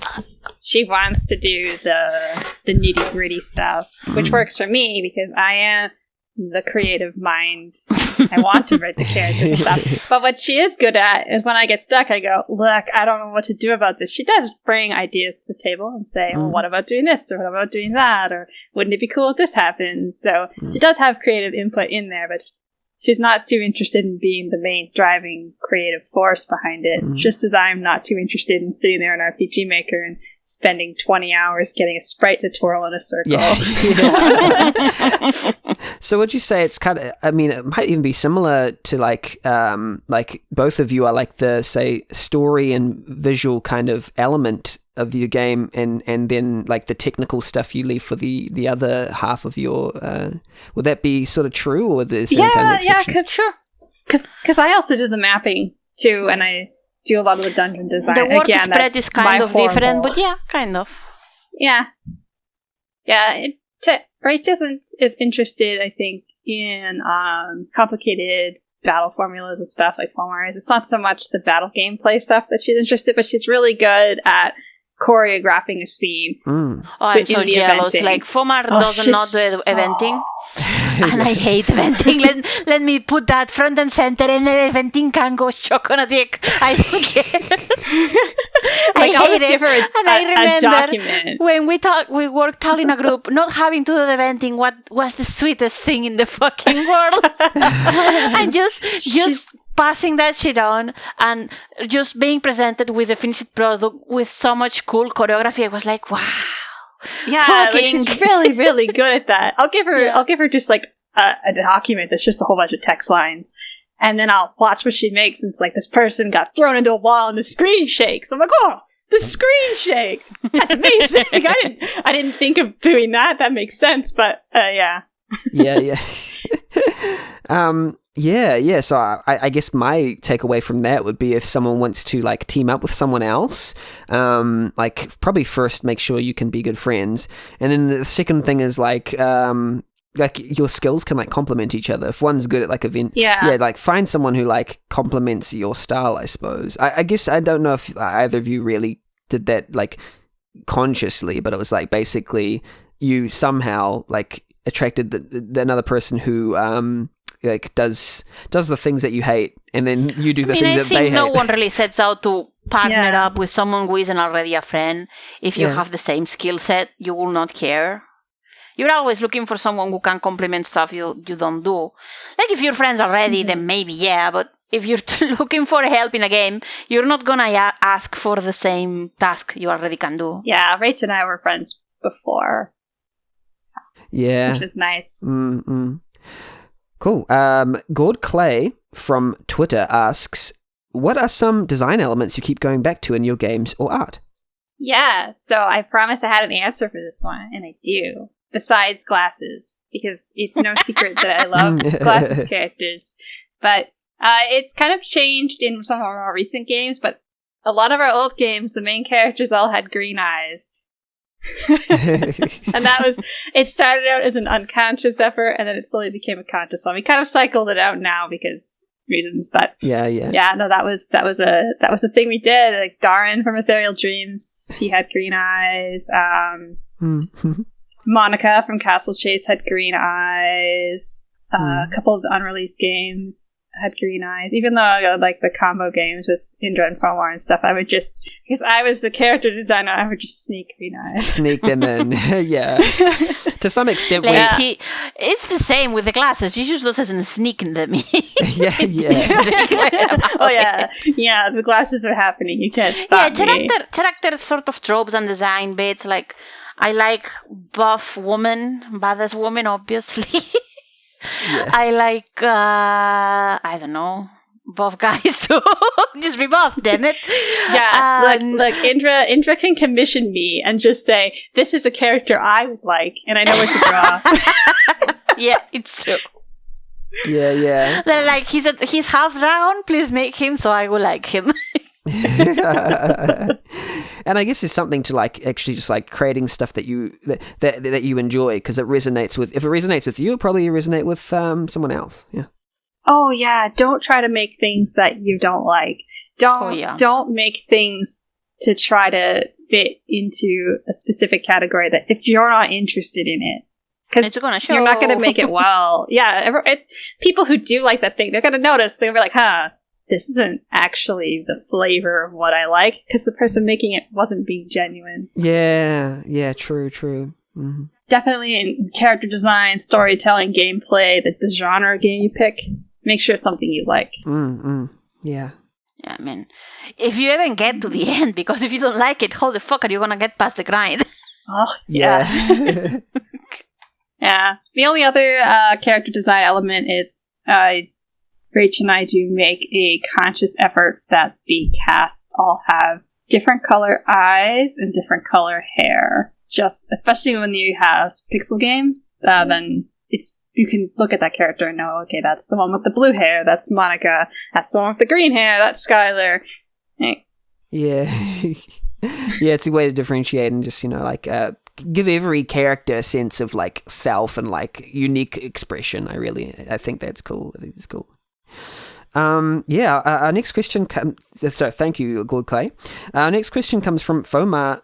Actually, I would like to, like Gord Clay has a similar, in my opinion, kind of, like, cheekiness to their dialogue. I really love their dialogue. They're one of the funniest, like, writers in RPG Maker games that I've seen, which is not, I was about to say not hard, but, like, but like they are very funny, and I appreciate when you have some humor in the game. So yeah, go check Gold Clay's stuff out if you like that type of thing. Fomar0153 from Twitter asks, well, who's that? Questions for apparently just got some questions for Maki, but if Indrah wants to chime in, obviously she can.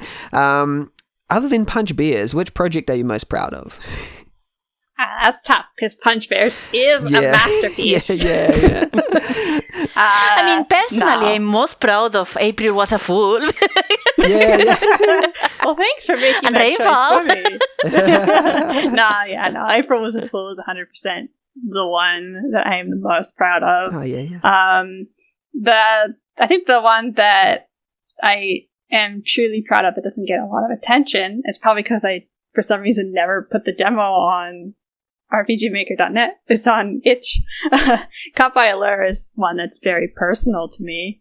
So I'm really proud of that one, even though I only did one half of it so far. But April Was a Fool. That's the definitive answer. Yeah. How about, next question. You've also made several RPGs and visual novels. What is the biggest challenge for each? What should you prefer making? Well, RPG's biggest challenge is that gameplay, because neither Rachel or I really care for the battle gameplay stuff. I don't think I have a preference. It really depends on the story I want to tell. Yeah. More than anything. I do like BNs because I feel like there's more opportunity to go into the story, but also telling a story with gameplay elements of like an RPG, or Rainfall's not an RPG, but an action clicky around, walk around game. You get access to other things you don't have access to in the end. So yeah, it really depends on the story. Yeah. I also want to ask Indrah, which project are you most proud of the ones you've made? Oh God, let me look at the list. I can read them out. Let me look at the fucking list. I can find them and read them Jesus. out. Let me see. And I have it in front of me, don't worry. Okay, cool. I don't have... Jesus. I'm very backhanded with myself, so I like projects for certain things, not so much for others. I don't have a specific favorite. I have aspects I like of my games. Like Immortality is probably one of the overall most like package. Sunken Spire had a lot of love and a lot of work. Never Melt also had a lot of cool stuff on it, but the rush to the end of the contest obviously fucked it up. The game I did alone in a couple of days with Marimo, which was a visual novel, was actually really fun to make too. Subject. Yeah. I really liked that. It was very different for you. Oh yeah, I love Subject. That. Yeah. My problem with trying to make more horror games is that was my only gimmick of the story, and every other horror theme I try to come up with boils down to that. So I was like, no, I already did that. Damn it. Well, it's with Subject, like the idea of the like sort of visual novel, but you're like exploring a dark like thing with like dangers around every corner. I thought that was just pretty cool. Like it was a good idea. It reminded me a lot of older video games, which I like. So yeah. I was into it. Yep. I was very proud of it at the time. Now I'm like, it's a bit like lacking, but like I made that shit in 2 days. I will give myself a break. Yeah, like it's impressive. Yeah, be nice to yourself. Yeah, and it was like fever dream. Like, I've got to make this fucking game. I'm gonna make it. Fuck it. Yeah, the funny thing is like this interesting thought. I was thinking about like the idea of being a game developer with. Depending on how like strong your inner critic is, like some people like develop with not much of an inner critic at all, and I think what sometimes comes out is like it's quite evident of that. They'll just put anything in, and they clearly haven't criticized their own game as they're making it. And then some people like they criticize their own game as they're making it so much that they don't release something. Like they're like, there's like, so many games, like so many developers that are so. Like it's not necessarily their fault. I wish them the best, but so many people are like so perfectionist about it. It's like just let it go, just go. Yeah, because like clearly, some of those people. I can always understand burning out of development, but the whole mentality of okay, let me start again. No, don't do that. What I was, usually those, from what I found, those people are like, they're good in, like, because of their inner critic, they're good enough to, like, make games that are excellent, but, like, they're just unhappy with their own work. I'm just like, come on, just, your games are good. Like, just release something. It'll be better than what's out there most of the time. I know. Just half-ass it. It's fine. Even half-ass is fine. Just do it. Yeah, I have that problem too. I'm always like, I should make a commercial game, and then I make something. Oh yeah, I feel like that's one of the big curses of commercial games. Let's talk about fucking this again. then I actually like go on Steam and I look at commercial games and stuff. Oh yeah. Oh, that's like the games that get on Steam. I don't know if they're popular, obviously, but a lot of the games that get on Steam are, let's be kind and call them not that appealing. I know. And there's like, good games in there, but the immense majority of them look not good. Yeah. I could fucking do that, damn it. Why have I not done that yet? And then I turn around and don't, because I just get so caught up in it has to be good enough for that. Yeah. What is like, good enough? We've both tried to make commercial games, and one of the courses of, if you have a certain pride in the craft, so to speak, if not, obviously not. But if you're aiming for commercial gaming, it's like, oh no, this is not good enough for commercial, let me do that again.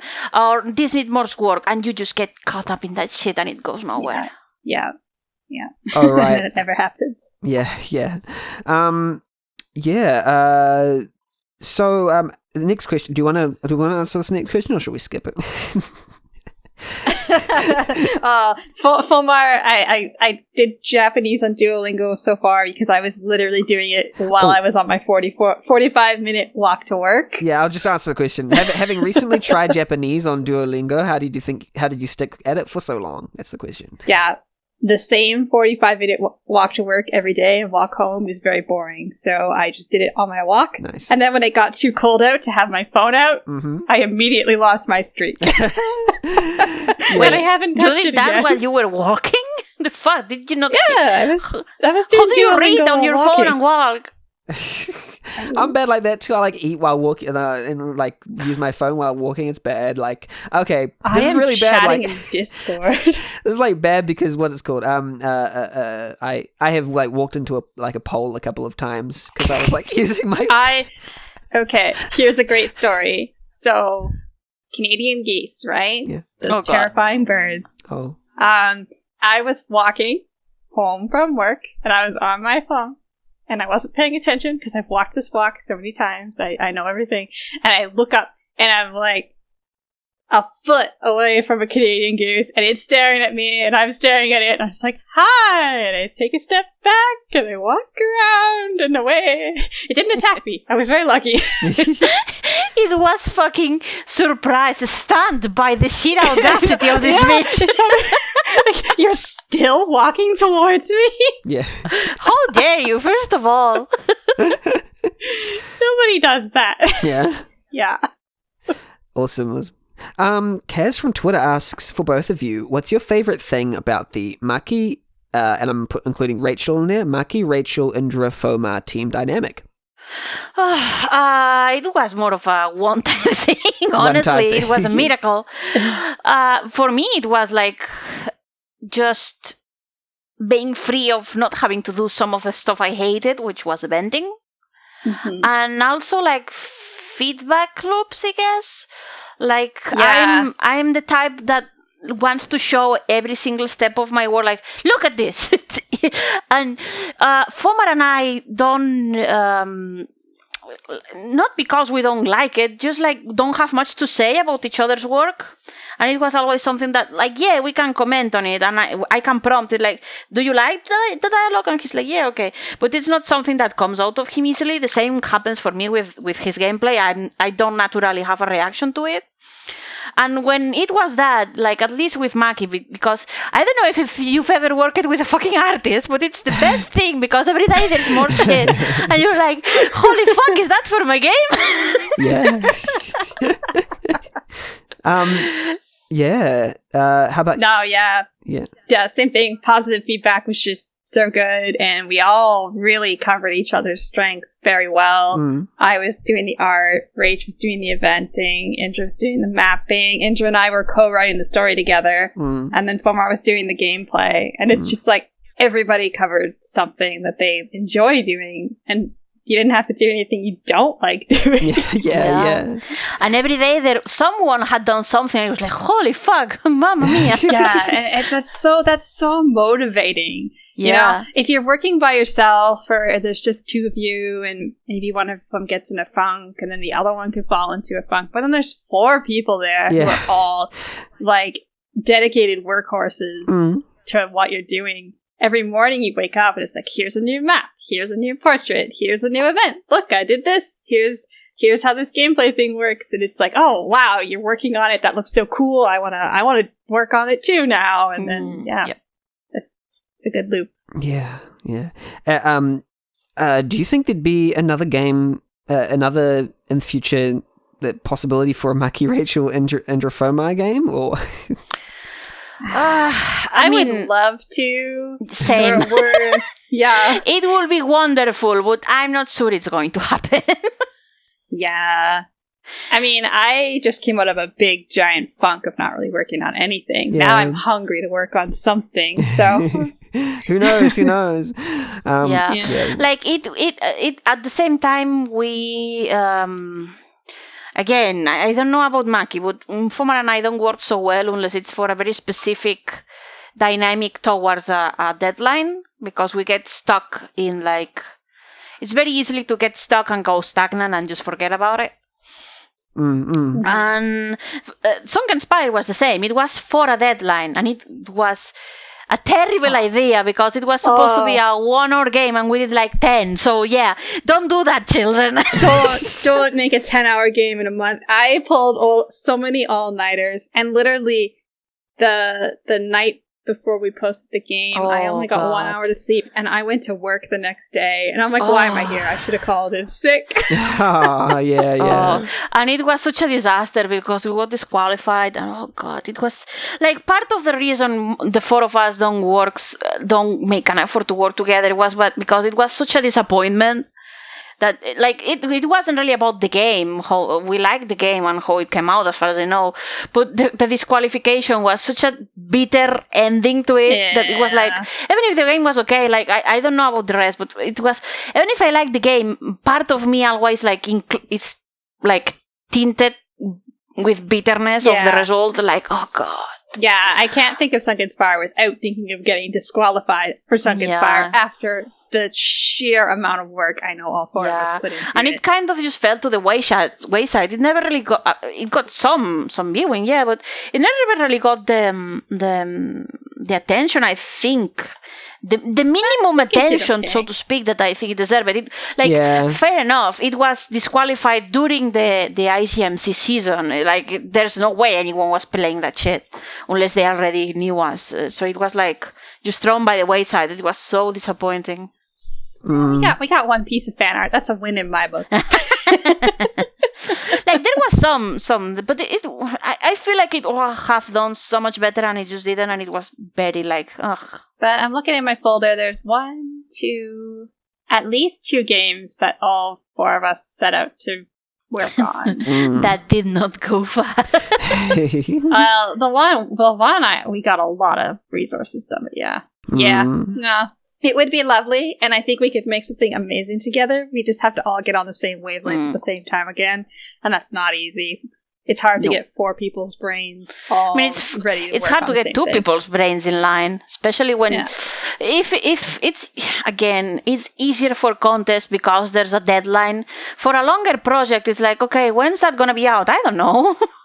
Yeah, you gotta set your own deadlines. That's why I always I think our best release date is April 1st because we're like, we should post this on April 1st because it's funny, and then it's like, okay, we gotta get it done by April 1st. That's actually quite funny because today's April 1st in Indra and Maki's country, so it just happened to be that way. We didn't plan it around being on April 1st, but hey, because we'll get into that later on because we're going to go a little bit of a tiny deep dive, but Awesome. Those are our questions in the question box. Thanks for asking, Thank you. community. Yeah, it was awesome. So let's go. We're going to go into our next section, which is talking more in depth about stuff. It is the deep dive.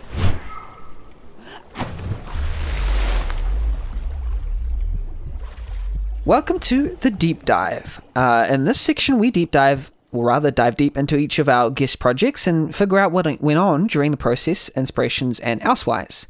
For Indrah, I think we've chosen Dead Moon Night for MZ. I think that's a bit of an announcement, I guess. I don't know.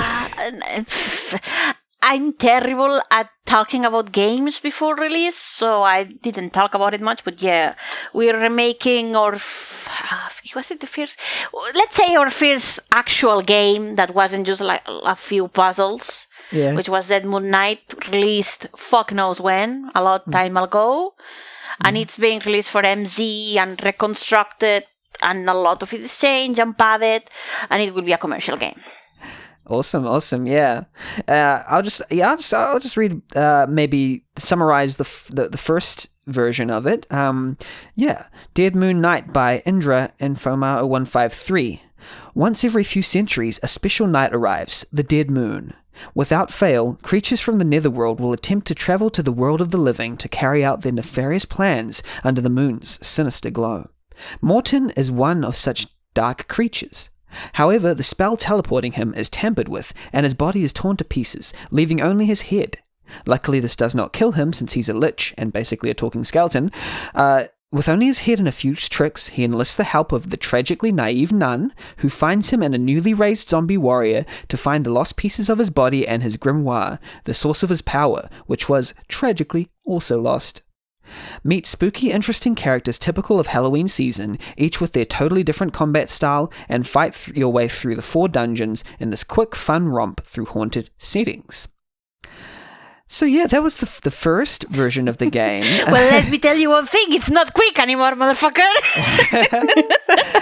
yeah, I was actually going to ask. There's how many? There's 7 dungeons now? 8 dungeons now. Eat my ass. It's not 4 dungeons anymore. Yeah. I was going to ask, how's it going? What's your general experience? And what has changed, I guess? Oh, God. It's been development hell. I've been sweating blood for like 4 months. This month has been kind of different because it's more testing and there's it's the pace has been different. But yeah. So basically what happened is that Visustella, which if you don't know, they're releasing all the Visustella plugins, the tiles and stuff. They approached me with the idea of commercializing the game. They wanted a game, pretty much, to sort of like advertise, partially to advertise their resource packs, their tile sets. And I was like, yeah, I can do that. And they specifically were like, what do you think about Dead Moon Night? Because they liked that one already, and they would like to make and design the characters in their style, sort of thing. And I was like, yeah, sure. I will have to ask Fomar because that's partially his thing. And Fomar was like, yeah, sure. And I started working at first on my own because Fomar was kind of busy for a while and had to start later. And basically, it's weird because initially it was supposed to be development for 3 months, and that shit didn't happen, obviously. Basically, I just at first the only thing was like, okay, just remake the game in this style set, finish anything that was unfinished, maybe add an area or 2, and give it some replayabilities. We discussed it of like at least make it give it some replayability to make it like commercially viable, whatever. And it was like, okay, how about we add a couple of characters and like have a relationship system where you can talk to them and get an ending with one of them, whatever. Yeah, sure, that works. And it starts fine. Just make the parts that were already made. The introduction is basically untouched. And the previously there were, I think, 4 areas. It was like the forest that went on for a while. Then you fought the werewolf, he joined. Then you went to the village, you fought the ghost, she joins. Then you go to a cut section that was the swamp that you just talked to the character and left. The whole area was scrapped in the first release.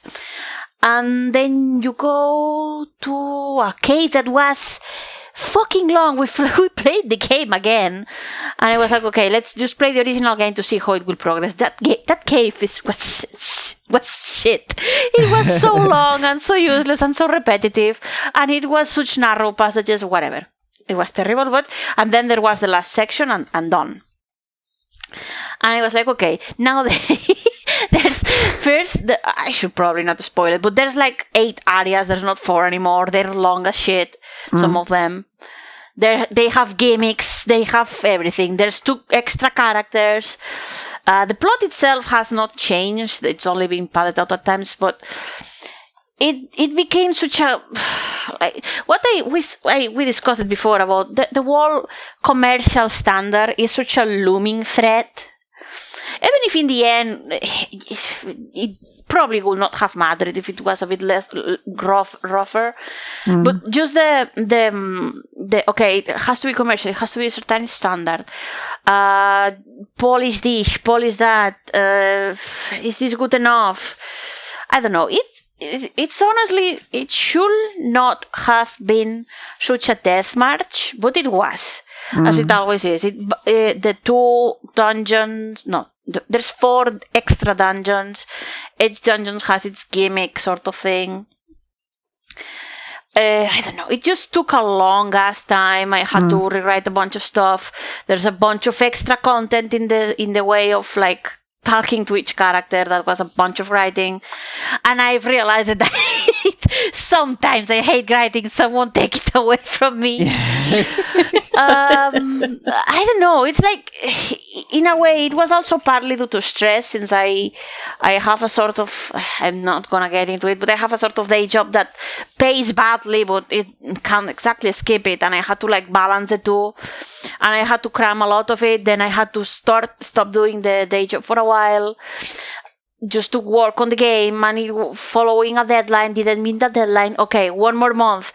Still didn't mean that. Fuck. More. It's just been very stressful right now. I'm in a period of where like the core of the stuff is done. There's a couple little things that are missing there's a couple characters that don't have their relationship cutscenes sort of thing in, but those are like just writing and eventing. They can be plugged in later. That's fine. And the gameplay was also kind of a struggle to get, because Fomar, he works full time, and if we talk about it, it will be another time. But basically, his time frame was very different from mine, obviously, and he could only really get started properly afterwards. And he made a skill tree system for the game, and there's how many characters? There's 7?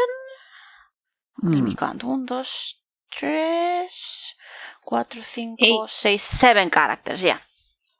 7 characters, and each of them has their own skill tree with 3 different branches, and it was a lot of fucking work. And basically, it's been a bit of a nightmare, honestly. I'm not used to development going for so long and managing, like, in a way, I have a kind of a weird relationship with it. In a way, having to knuckle down and do the third grind, like it's do it or do it. There is no skipping it. And in a way, that I think that's helped me develop some discipline. But at the same time, I'm a bit better now, but it was so burned out. I was like, okay, just fucking test this shit. I cannot with this anymore. Just lie me down on the train tracks and call the choo-choo train. I don't care. But yeah, it's been a thing. Like, for one, I can tell you, don't aim to do a big game in 3 months. It's not gonna fucking happen. Yeah.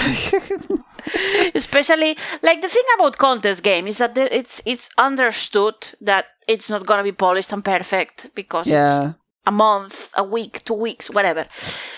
But like Sunken Spire, for example, it was a big ass fucking game, but it was 4 people and it was fairly unbalanced when it released because we had not had the time to properly test it very well. It had like 4 times one person's workload in there.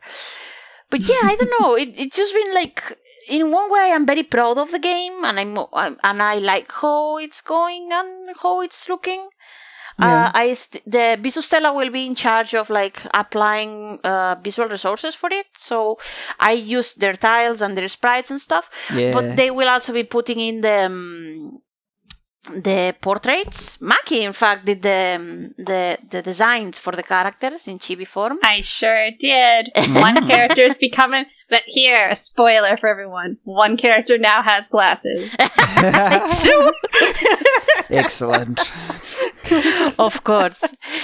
It's like, if you want to commission Maki, you should know, make one character have glasses. That way she will be personally involved. Yeah. And like every time I have a commission for her, it's like, okay, this is your character. Just go wild. Give him whatever glasses you like. And it works. But yeah, it's been such a weird and stressful, but also in part like nice. I don't know. I need a bit more distance yet, and for it to be out and over, I just want it fucking done so I can disconnect from it. I'm so desperate. Yeah. But yeah, it's kind of been hard in the sense that I've been struggling with it a lot, and the time push, and I have not been in the best place mentally. Yeah, if you want a piece of advice, if you're aiming for a commercial game, don't give yourself a time frame of 3 months if it's gonna have 8 dungeons and a story. Don't. Fucking don't. Like, either cut that shit down, way the fuck down, or get more time. Yeah. Words to live by. Yeah. Like, it looks like when you start planning, like, this is just... I love mapping, so mapping comes very easily to me. And writing is annoying, but okay. But when it comes to fucking eventing, oh my fucking god, just kill it. Wow. I hate it so much. It's so annoying because I'm not the best eventer, honestly, but I also have certain standards. Like, I hate it when they're too still, and I get so lost fucking around with the choreography of the events, and it's so fucking annoying. I hate it so much. And oh god, it comes back down to the grind. There comes a moment where it's like, okay, I have to do this, and I absolutely do not want to. And I have to do it, and you have to just sit down and fucking do it. Fine, okay. Now this scene is done. There's 20 more left to do. Fucking kill me. So yeah, now I'm like, I daydream of, what about if I make a game without cutscenes? Just fucking let you down in there and fucking, oh god. RPGs are a curse. Yeah. Why couldn't I like fucking platformers or some shit? Damn it. God. Yeah. Anyway, so it will probably come out when it comes out eventually. I don't know. Yeah. But yeah, most of it is done. We're on the testing phase now. And it doesn't have its graphics yet, so it would probably be at least 1 or 2 months still from when we're recording this, which is April. And we'll see how it does. It will be a commercial game, so go and buy it, motherfuckers. Please, I beg of you. I poured my blood and sweat and soul into it. Yeah. But yeah, it's the same game. It's Dead Moon Knight. The plot is the same. It's expanded. There's more character interaction. Some characters that were a bit gimmicky have been fleshed out a little bit. The thing I'm basically more proud of, besides the dungeons and maps and stuff, is that you can, as Maria, you can talk and make friends and give gifts to each of the playable characters, and you can have a different relationship and ending. You can have one ending with them, and like, it's one of those things that I'm probably making this way too long. I'm finishing up, I promise. Yeah. It's one of those things that when you obviously have your own preferences when it comes to character. One of the characters, Dahlia, she's the ghost. I wrote her and I was like, oh, I'm not sure if this is good. I think it may have been worse. And I had a few people read through it. One, my flatmate, who bless his soul, has been so supportive, even though he's not really into RPGs. And he's helping me like reading through the story and stuff. And he obviously did not like her, and I was like, oh god, I'm gonna have to fix her, I'm gonna have to scrap her. And someone else plays it, and it's their favorite, and it's like, well, fine, then it's fine, I don't have to touch it anymore. Like, I don't know, it's weird. I'm sorry, I've talked about this a lot because it's like a catharsis of like, fuck this fucking thing. No, I love you, good. but fuck you. Yeah. No, yeah, Okay, it's that's really... it. I'm cutting the tap there, so someone Yeah, else yeah. come talk. No, it's really good. I mean, you probably answered a lot of the questions that I was going to ask anyway.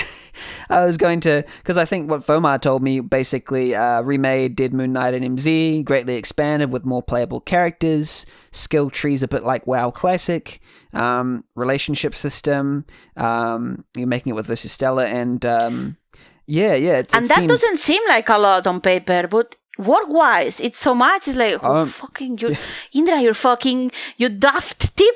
Why did you agree to this?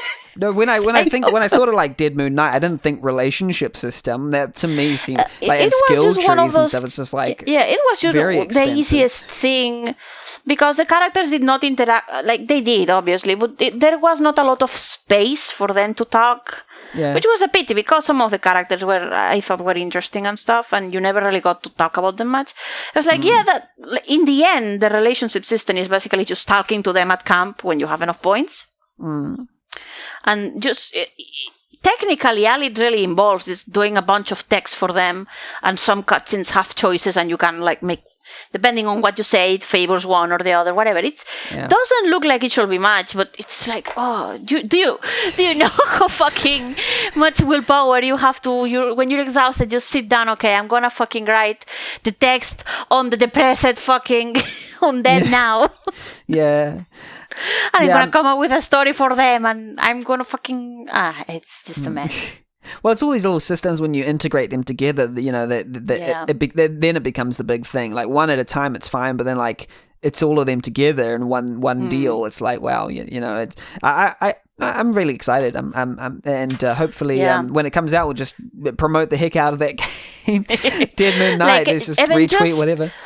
Like one of those things that happens to me always is that like I make really more maps than I should because I enjoy it. So I just start mapping and just go wild. And then usually it's not really much of a problem because with Fomar we usually have like one or two gimmicks in the map and don't mind it past that. But since this is a commercial project, I tried, emphasis on tried, to make them like a bit more responsive. You can like interact with stuff and shit. Yeah. And each of them has like a specific gimmick. Usually we have one or two dungeons that have a gimmick or there's not that many dungeons to have gimmicks anyway.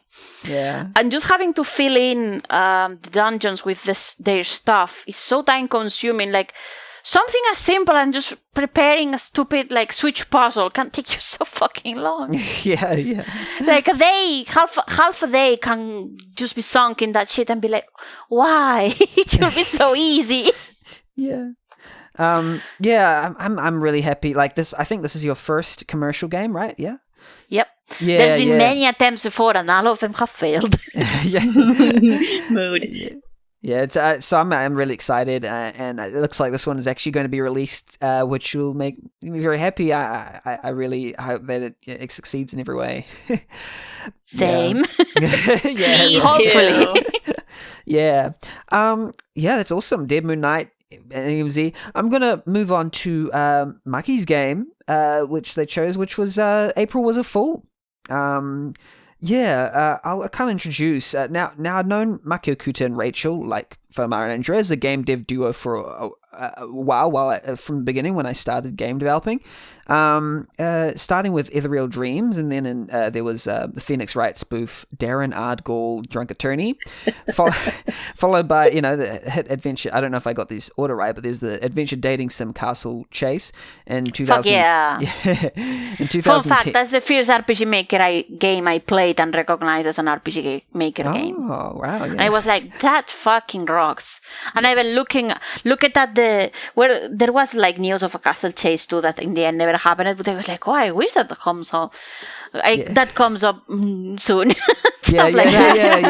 As I say, the 2010, there's the Dragonfly Summer Olympics game, and there's that was so much fun. Yeah. And then Castle Chase 2, and then sort of like Game Boy-esque tributes Halloween Flop and Halloween Bash, which were a little bit popular. And then also in 2014, obviously there was the game with Fomar and Indrah called Sunken Spire.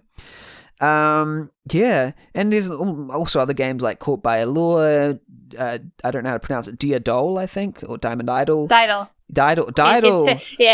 Think of the word die and idol, and then so the game show in the game is Diamond Idol. They smash the words together, you get Diddle. Right. I've seen it. So thought Diadol, but no, Diddle.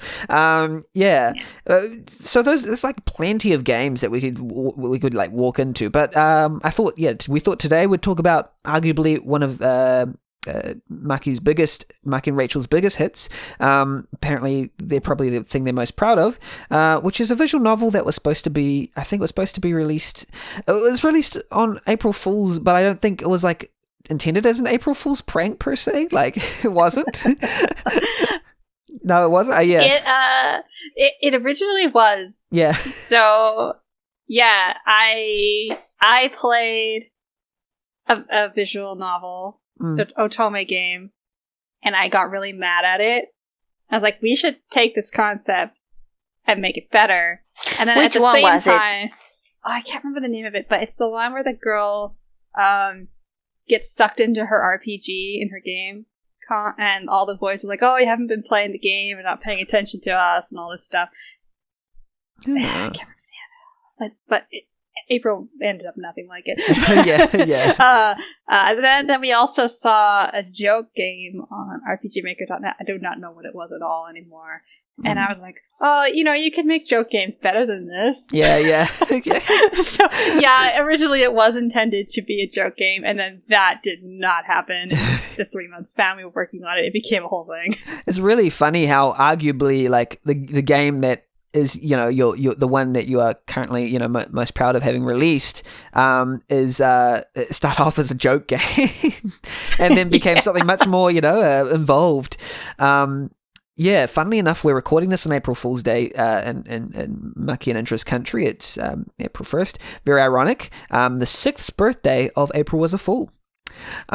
Which is really good. It also shows how much of a backlog I have. I accidentally asked too many people at once. For those who are listening right now, it's probably a little bit past April, but just forgive me for that. But April Was a Fool is a visual novel game, I suppose, where choices matter.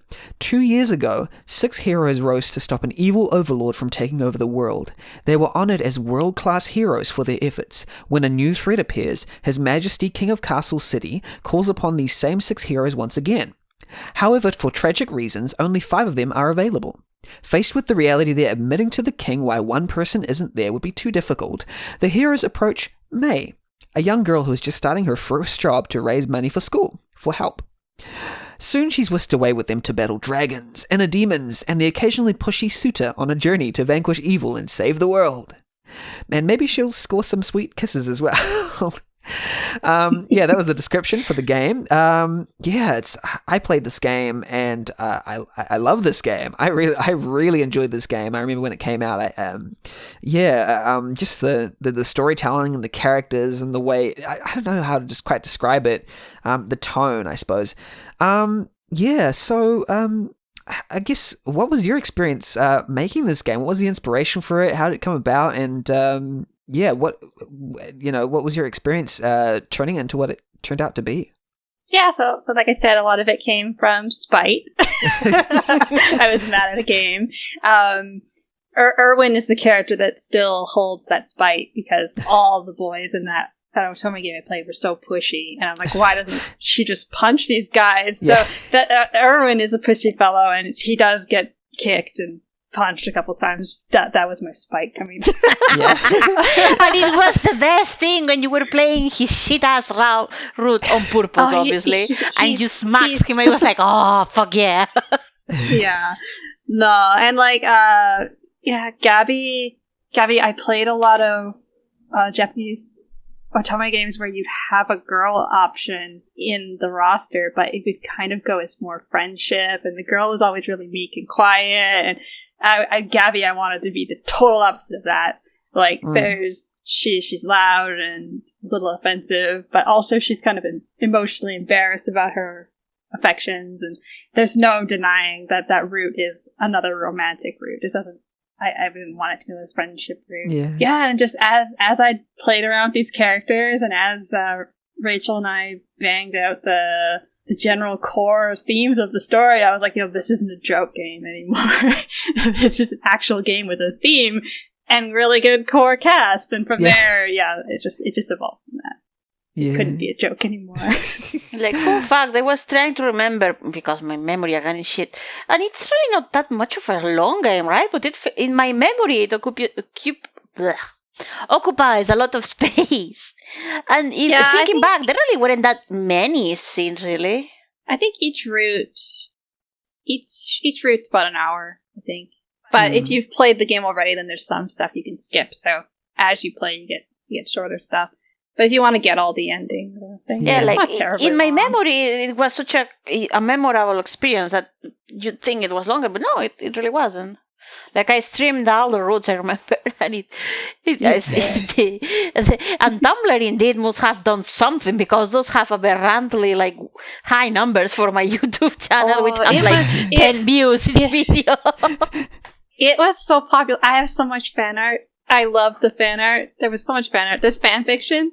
I was blown away. There's multiple, at least 2 fanfics, and I literally got emails from people about this game. Yeah. And I've never had that before. I've never had someone email me just out of the blue and say, "Hey, I played your game, and this is what it meant to me." I had so many nice feedback from people about this game that I think I cried at least a couple times.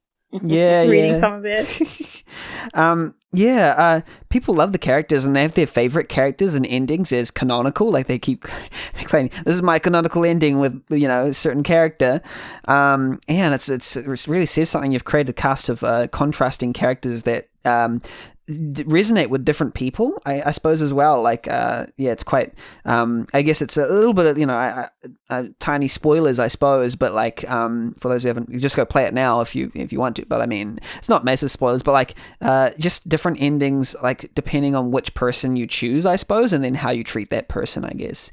So I'm just going to read a little bit from a review by Edit, who says, "I found the whole story and the whole cast of lovable characters to be absolutely engaging and cleverly well written. This is simply a narrative that I got around to enjoy, and everything works quite well. It isn't boggled down too much with details that will bore you to sleep, and it has just enough of the right mix of comedy, action, and suspense. This game even has, depending on how well or not so well you do, some of the most depressingest endings that you will ever see around here. I mean, my god, some of these bad endings can get quite dark at times." but that's just one of this game's strong points, as getting a bad ending only makes you want to go back and get a much better ending. In fact, after you do that, you probably want to check and collect not just all the 11 endings that this game has to offer, but unlocking all the custom artwork as well. Its plot and character development is just that good, and they go on to say their 2 favorite characters were Gun and May, further cementing the idea that people tend to have, certain characters that they kind of are drawn to. I was just thinking about the endings and the characters. What do you think made that work? What was going through your mind? Do you have any thoughts about the depressingness of the endings and how you made bad endings so dark? I mean, she likes the Danganronpa guy, so yeah. I do like dark. I do like dark storytelling, and I like the combination of the really cheerful characters and the kind of jokey, the city called Castle City, and there's the bank called River Bank. I like that kind of stuff being juxtaposed with, "Oh, you did something really horrible, and now everybody's dead." I like that in stories, so bringing that into my own stories is kind of an important thing to me. It was kind of the first game that I put out that actually had that. I have a lot of that in my own personal projects that don't really go anywhere, and DMing is a DM. Also, my players can tell you, I make jokes and then I punch them in the gut. But that was the first time I put out a game like that. So I think that's why, for people who actually played my older games, it's kind of a shock, I think. Yeah. Like, even like, as I actually loved the bad endings because they were the bad endings and they were not necessarily canon. Yeah. Like, if you had thrown that at me while it was part of the main game, I would have rioted. Yeah. Well, and like, spoiler alert, Erwin, I took a huge risk on that character because his romantic ending is the bad ending for him. Yeah. Even to quote Indra's review, which she might have forgotten she wrote it, but... Yeah, I absolutely... I wrote a review for this. Yeah, she says, besides the character's good or bad ending, there is a bonus bad ending if you have absolutely crap affection with the person whose route you are on, and can be triggered in any route except guns. Personally, I found the bad endings were almost better in a bittersweet, more complex way, since they were such a disaster but managed to be so well done and genuinely heart-rending. I can't even pick my favorite. You'll probably want to watch the good ending right after to wash away the pain, which is a good way to measure, holy shit, that was well done. Yeah. So, it's more kind of like background to like good ending, bad ending, worse ending, like it's a very like effective structure, I feel. Yeah, and I think there was another bit of spite there driving that force, because I have played games where the bad ending was just like, Yeah. And I'm like, no. That's not how you do a bad ending. Let me show you how you do a bad ending. Let me take you and rip your heart out and throw it in the trash and step on it a little with my bad ending. Yeah. And you have an idea to maybe go for a full version? For a while now. I mean, I got a new soundtrack by, I'm going to say your name wrong, I'm sorry, Slices and stuff all like years ago. I haven't touched it in a long time because, retail in a pandemic, sure great. But I've quit that job now, so we'll see. It's definitely something that I still want to go back to do because I love these characters, I love this world, and it's one of the few projects that I feel confident could actually go commercial. We'll see. Yep. Yeah. I'll just read a fun fact from your Twitter. You said this was the only time I had ever emailed someone and asked for permission to use a font in a project because the terms and conditions said you had to, and you utterly refused to give up on the font choice. Yep. Which is quite funny. That's funny. I found that funny. Yep. Yeah. And the Twitter thread is filled with people like Gord saying, Blake is the canon route. I cannot be convinced otherwise. It is acceptable to go with gun if you just want friend times, however. Those two are my favorite. And, another person says, I'm so excited for more Gun and Gabby and stuff like that. So, the people just love the characters. That's what I see about it. They, they want more of those characters. Yeah, and they're really complex characters. Like, if you saw their original drafts, they were all complete cliches, like, aha, he's the kleptomaniac thief. Yeah. And it's like, oh, but he also doesn't actually mean to. He's the richest man alive and doesn't need to take that. Yeah, there was lots of, okay, this is the funny thing, but then here's the reason for it, and it makes it less funny. Yes, that's April Was a Fool and Dead Moon Night. We'll go check those out. I might circle back to them at the end, but I was wondering if we wanted to talk about certain topics or if we've kind of done on this. I was going to maybe touch on like commissions maybe. I don't know if you wanted to talk a bit about that. Yeah, sure. Yeah, like because Indrah, you said you're on a little bit of a break on commissions, and I think Maki, coincidentally, you've closed commissions because you've got my too commissions many. are still on. There's not much change there. Like, I'm taking a break due to the fucking burnout and workload from the project. But Maki, sure, talk about it. Talk about it, woman. It's time to throw your shit out. Come on.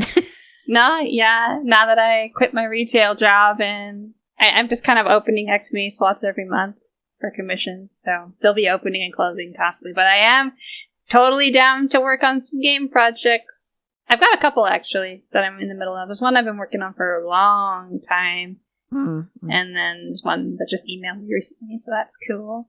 But it's neat. The saddest part about it, especially doing game dev stuff, is you make a lot of things and they never see the light of day. Oh God. Yeah. That's it is nice It is nice to make graphics for stuff for developers who have actually completed a game before, because you're like, okay, it's going to go into something because they have a track record kind of thing. But when it's someone Indrah quietly slinks away.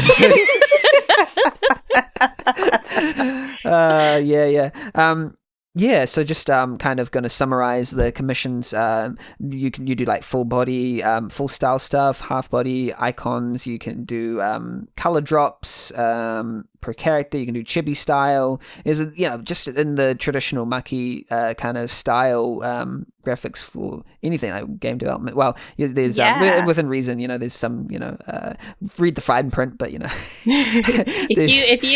If you want someone to look at your game and go, hey, Maki drew that, you should commission me. Because people do that apparently, and it's so weird to me that people just go, oh, I know that art, it's Maki. I'm like, oh, yep, that's me. That is quite funny. I do recognize it. Like, even if it's in a game I haven't seen before, and then I see one of your portraits, I almost instantly recognize the style.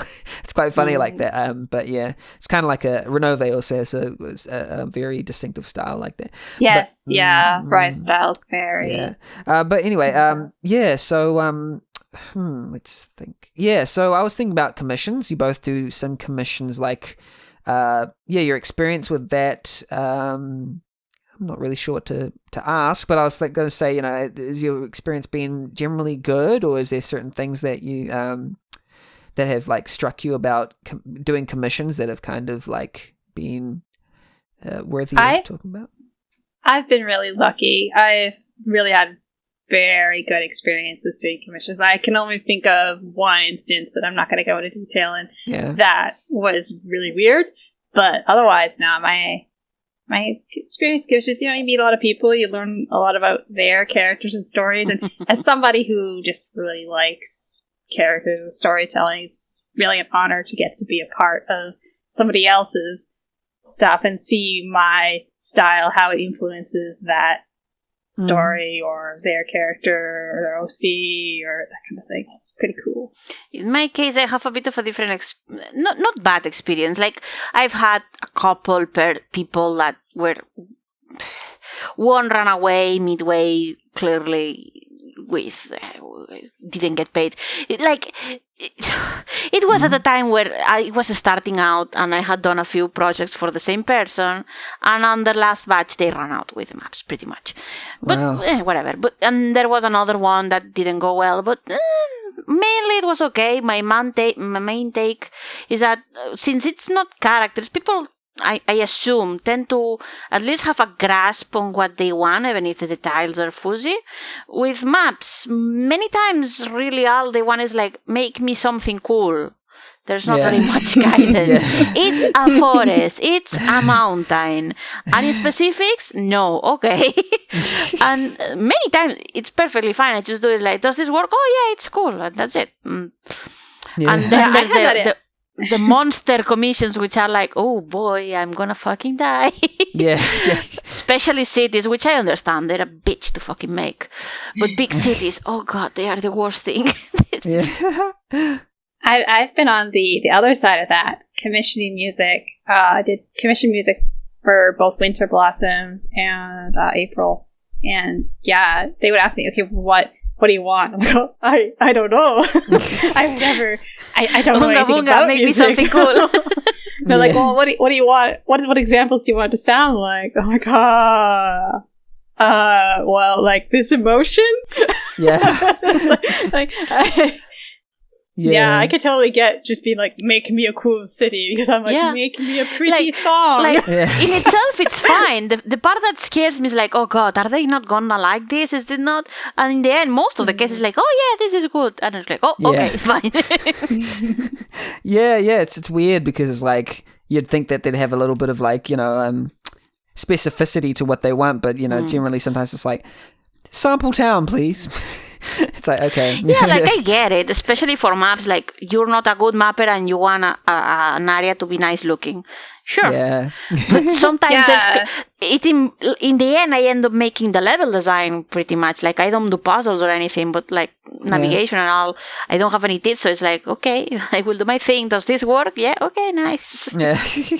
Yeah, if you're at the point where you're paying someone else to do it for you, it's like I don't actually know much about this, so it becomes hard to inform it. It's true. Yeah, and then we had another topic, which was like projects you've worked on, friends you've met. Is there any is there any particular people you'd like to shout out as people you were pretty instrumental during your your game dev journey or your art journey? Yeah, well, I met Indrah. That was cool. Now we talk like every day. Yeah. Well, talk is a big word. We just kind of rant at each other. That's true. It's like our time zones are so different. I wake up in the morning every morning and I check Discord on my phone. I'm like, yep, there's the 7-paragraph rant, one line at a time from Indrah. Like you can tell when Indra's been at the Discord. Yeah. I don't even remember how we met. Through Rachel. Yeah, I think it was through Rach because she I was more active played on the forum Castle at the time. Chase, and then Rachel at the time had in her signature like she was doing testing, and I asked her to test something. Don't ask me what project. And I started talking to her, and then I started talking to you, and then we kind of became friends, I think. Yeah, we just hit it off well because we're both cranky people. That is an absolute lie. You are not cranky at all. Don't fucking lie to me. Yeah, and then weird and unfortunate events. Unity DM'd me to do commissions on that, and then Unity and further down the line, we had a group chat. And then, we were in a larger group chat, and then we wanted to make a smaller group chat. You know how it is; it always happens that way. Yeah. And now Unity and Suze, we're really good friends with them too. I also want to shout out Mati. She's not really in the group chat, but she's helped us a lot. She's a star fucking tester. She's also saved my bacon from doing some I would say it eventually some eventing sometimes. And she's overall really cool and like always been very helpful. So yeah. And obviously Rachel and Fomad, obviously. Yeah, those two. They just kind of came with us. Well, no, Rachel's they're included in the pack. Yeah. It's sort of assumed at this point, deal. Yeah. Izzy Cats, another person I play D&D with now, but originally they reached out for me to commission for the game Aldrich Academy a long time ago. Now we're friends. That's cool. I don't know. I make a lot of friends. Yeah. Yeah, cool. Well, thank you so much for being on the podcast. This has been a real, really enjoyable. I enjoyed talking to both of you. Yeah, it was really cool. Thanks for coming on. Thanks for having us. Yep. Yeah, awesome. Thanks for tolerating me going over Maki all the fucking time. Yeah. No. It's like the bonk give bonk. Shut up, Indrah. Yeah. No. Yeah, it's cool. So yeah, here's the time where I'd just like you to give any chance to plug or promote anything you'd like here by yourself or others. How can we follow you? How can we support you? What are the channels, I suppose, that we can follow your stuff? Twitter, I guess. I'm not very active in YouTube anymore. I might be sometime. It's Indrah Lady Potato everywhere. I don't know how I will release the Dead Moon Knight. I'm going to take a wild guess. It will be under Visostella on Steam and shit, but I will not be able to say it. Commission me if you have money. Commission Maki even more if you have money. She does really cool stuff, I promise. Yeah.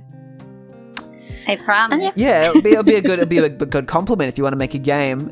Get maps from Indrah and then get portraits from. Fuck yeah, deadly combo. They go well together. Get a combo, yeah.